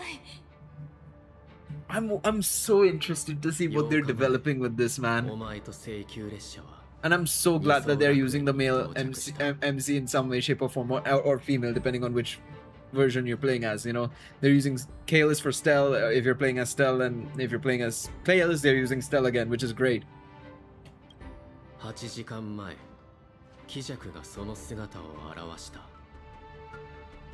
8分前、お前はあいつに宣戦布告した。そして8秒前、お前は負けた。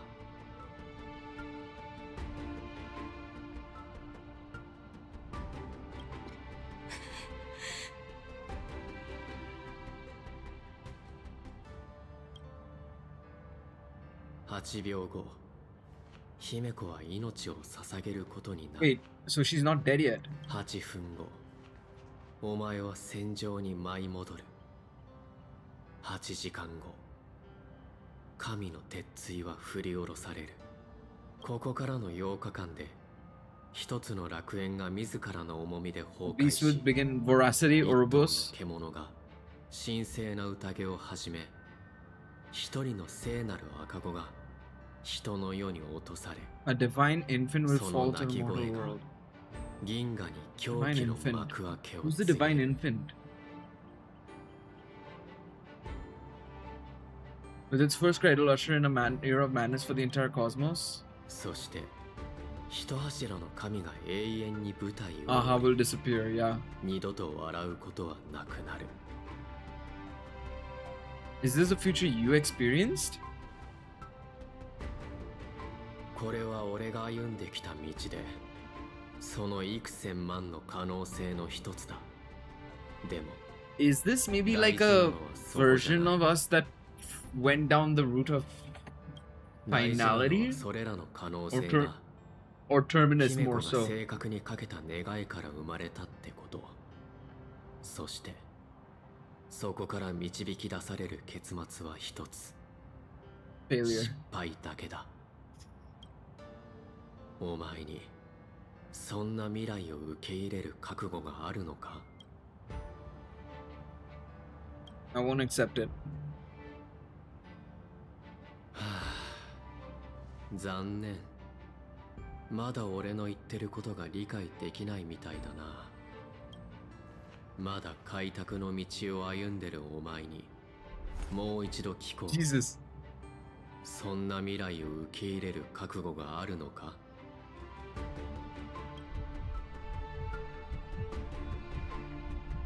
私は絶対に受け入れない。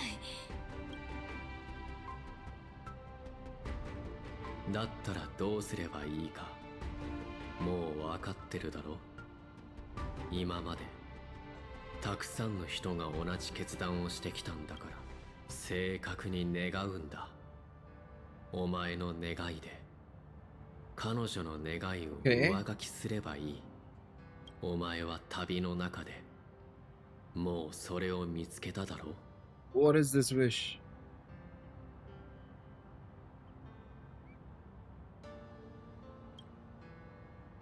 七死人のみんな次の駅へ旅立つとき、私たちは誰一人欠けてちゃダメだよ。 Alright, nice. That's a good wish. That's a good wish.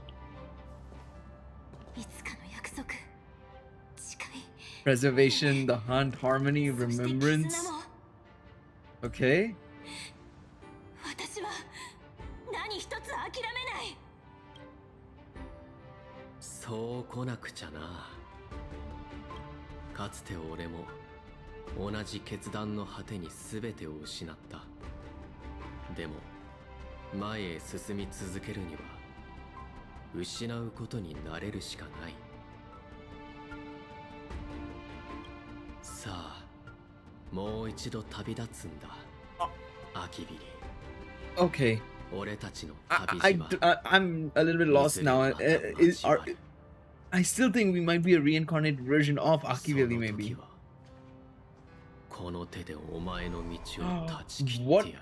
What if our being is a reincarnation that is supposed to inevitably be a potential direction for us to be either Terminus or Akivili or anybody, one of the maybe Forsaken Eons. Maybe. I think that is a possibility. That's why it's a possibility of different endings potentially, right? Team includes Himeko Nova. I don't have Himeko Nova. Alright, let's remove you, put in Himeko Nova, remove you, bring in Wealth, and bring in Sunday. I think that will be... Or Danang PT.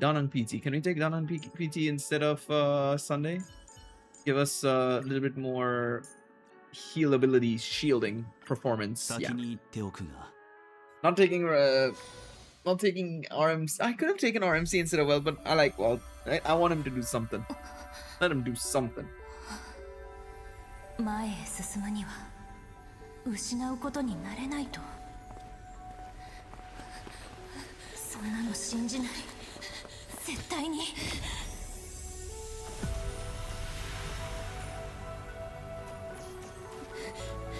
果たせなかった約束は全部明日で果たしてみせる。Mihail, I didn't even... Cyrene and... 犠牲なんかなくてもどこまでだっていけるって。Velabog. Danang only, Penacony. Amphoros. ナビゲーターは姫子じゃなくちゃ。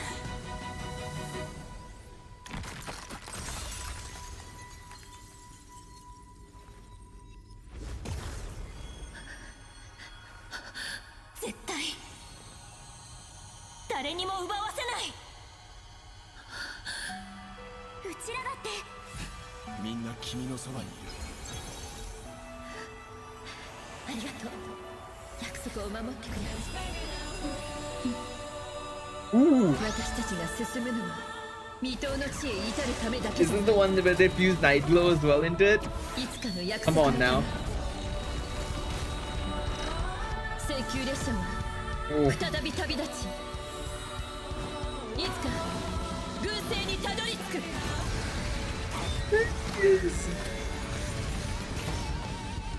She ain't dead yet. They only killed off one Himeko. Fuck man, I love the mech, man. I do wish personally you're playing music with the Celeron. Hey, that's not right. And Pegana's legacy, what is going on here? What if I do this? Can I just do this? Okay, no, maybe I couldn't. Let's set up a defense.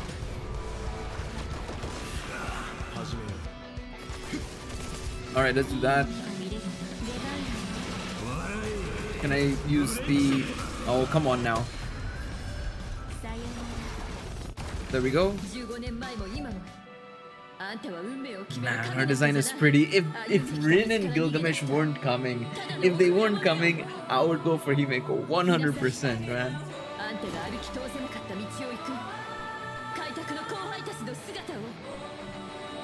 Activate the Star Blaze and crush Asat Pramad. Oh, that is sick. The cut-ins were cool as shit. I saw Pom Pom there as well and everything. That's sick. F. Hit him with that. Alright. Let's do this. Summon the this. There we go. Do this as well. We'll use the altar as well with Evernight. Get the KO there, and then we can just do this, and that will deal a decent chunk of damage, I'd like to think. Come on, let's go for it.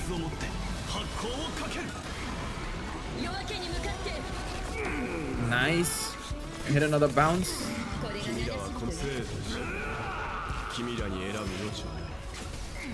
I want to use the support. See what that does. And if I use this... Okay.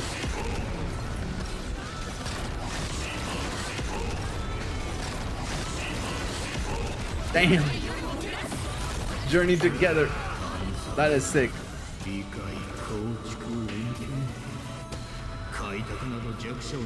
That was sick.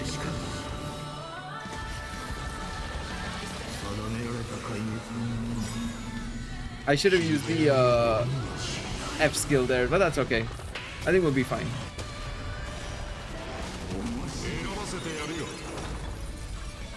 Oh. Causes all allies to immediately take action. I think that's more important. Set up a defense, and then we can just do this. Can we do this? Do this, and then do this. And we're fine. Lovely. Lovely, lovely, lovely. Okay, we'll use R. How much damage will this do? It does a decent amount. It just does a decent amount.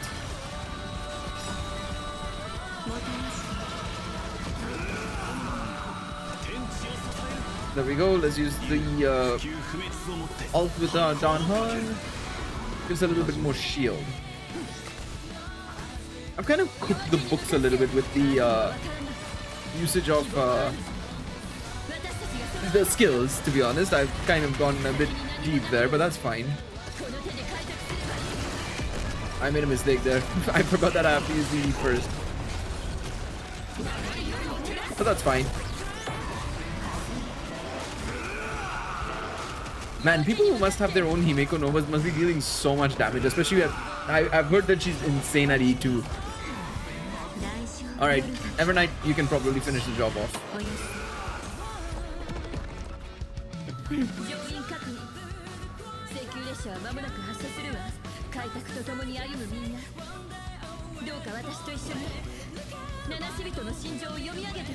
Doesn't that include Asat Pramat?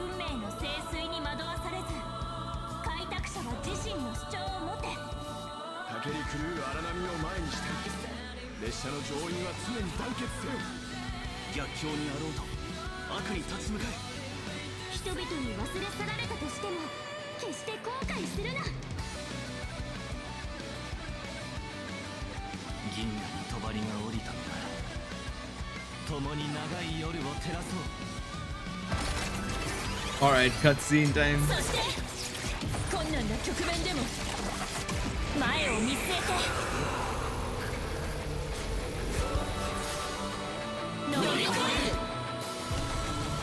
Surely this means that Himeko, if we do end up killing Asat Pramat here, is Himeko just basically now an emanator of Trailblaze? He better kill his ass, man. Get him out of here.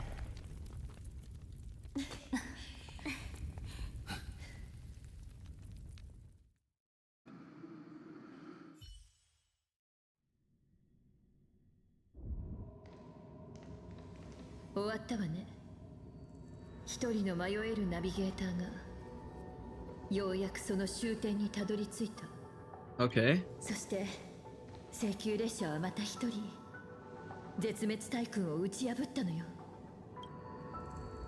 What, this is the third Lord Ravager we've taken down?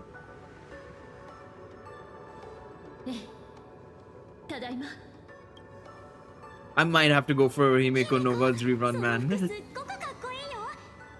Because look at it, she's just so cool, bro. Again, if it weren't for the fact that goddamn Fate is here, I would have summoned. The giant robot was right. God damn it, this guy, man. This guy and his love for his robots. あなたの体内にある性格ですね。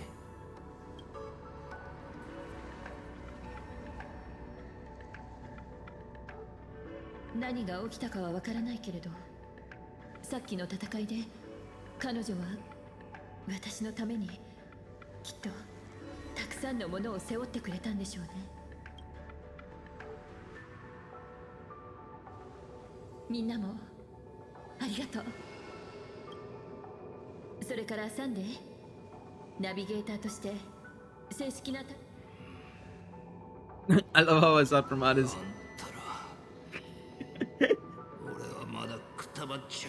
Somebody just shoot him, man. I swear to God. 人々の笑い声が聞こえるでしょ。彼らはこの廃墟から再び旅立とうとしてる。あんたに向けられてた眼力は消え去った。血塗られた遊戯はこれで終わりよ。もう父さんなんて呼ぶ気はなさ Who would have thought that? Nah, I would have still called him father. Sure, clearly, right? Anybody would. あんたの父さんを演じる Dumbass. Bro's really saying that still, bro. That's crazy work. 私たちの勝ちだよ。なるほど。あんたはそう思ってるわけだな、主人公。それじゃあこの後の展開にも期待だな。性格の震えはこの銀河の運命を Not good. That's not a good thing. 軌道へ導くだろうさ。性格が願いを歪めるなら、もう一度それを書き換えるだけだよ。なら俺はせいぜい楽しみに待つとしよう。 Somebody please kill him before he goes away, man. いや、まったく実に見事な一撃だった。ペガーナの遺産か。そいつが初めて旅に出た時、軍勢はまだ生まれたばかりのように真新しい輝きを放ってた。まるで天高く放り投げられ地に落ちる前のサイコロみたいにだ。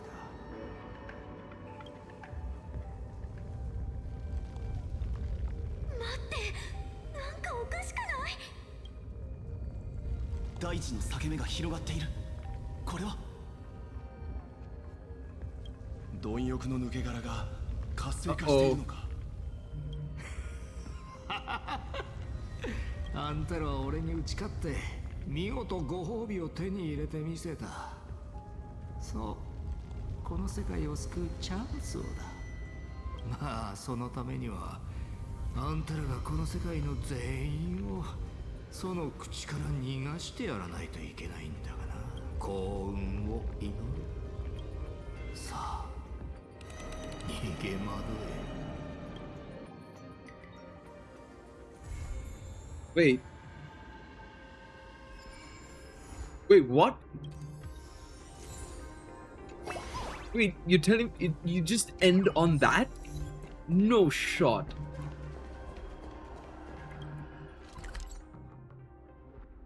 No way you end on... What the fuck?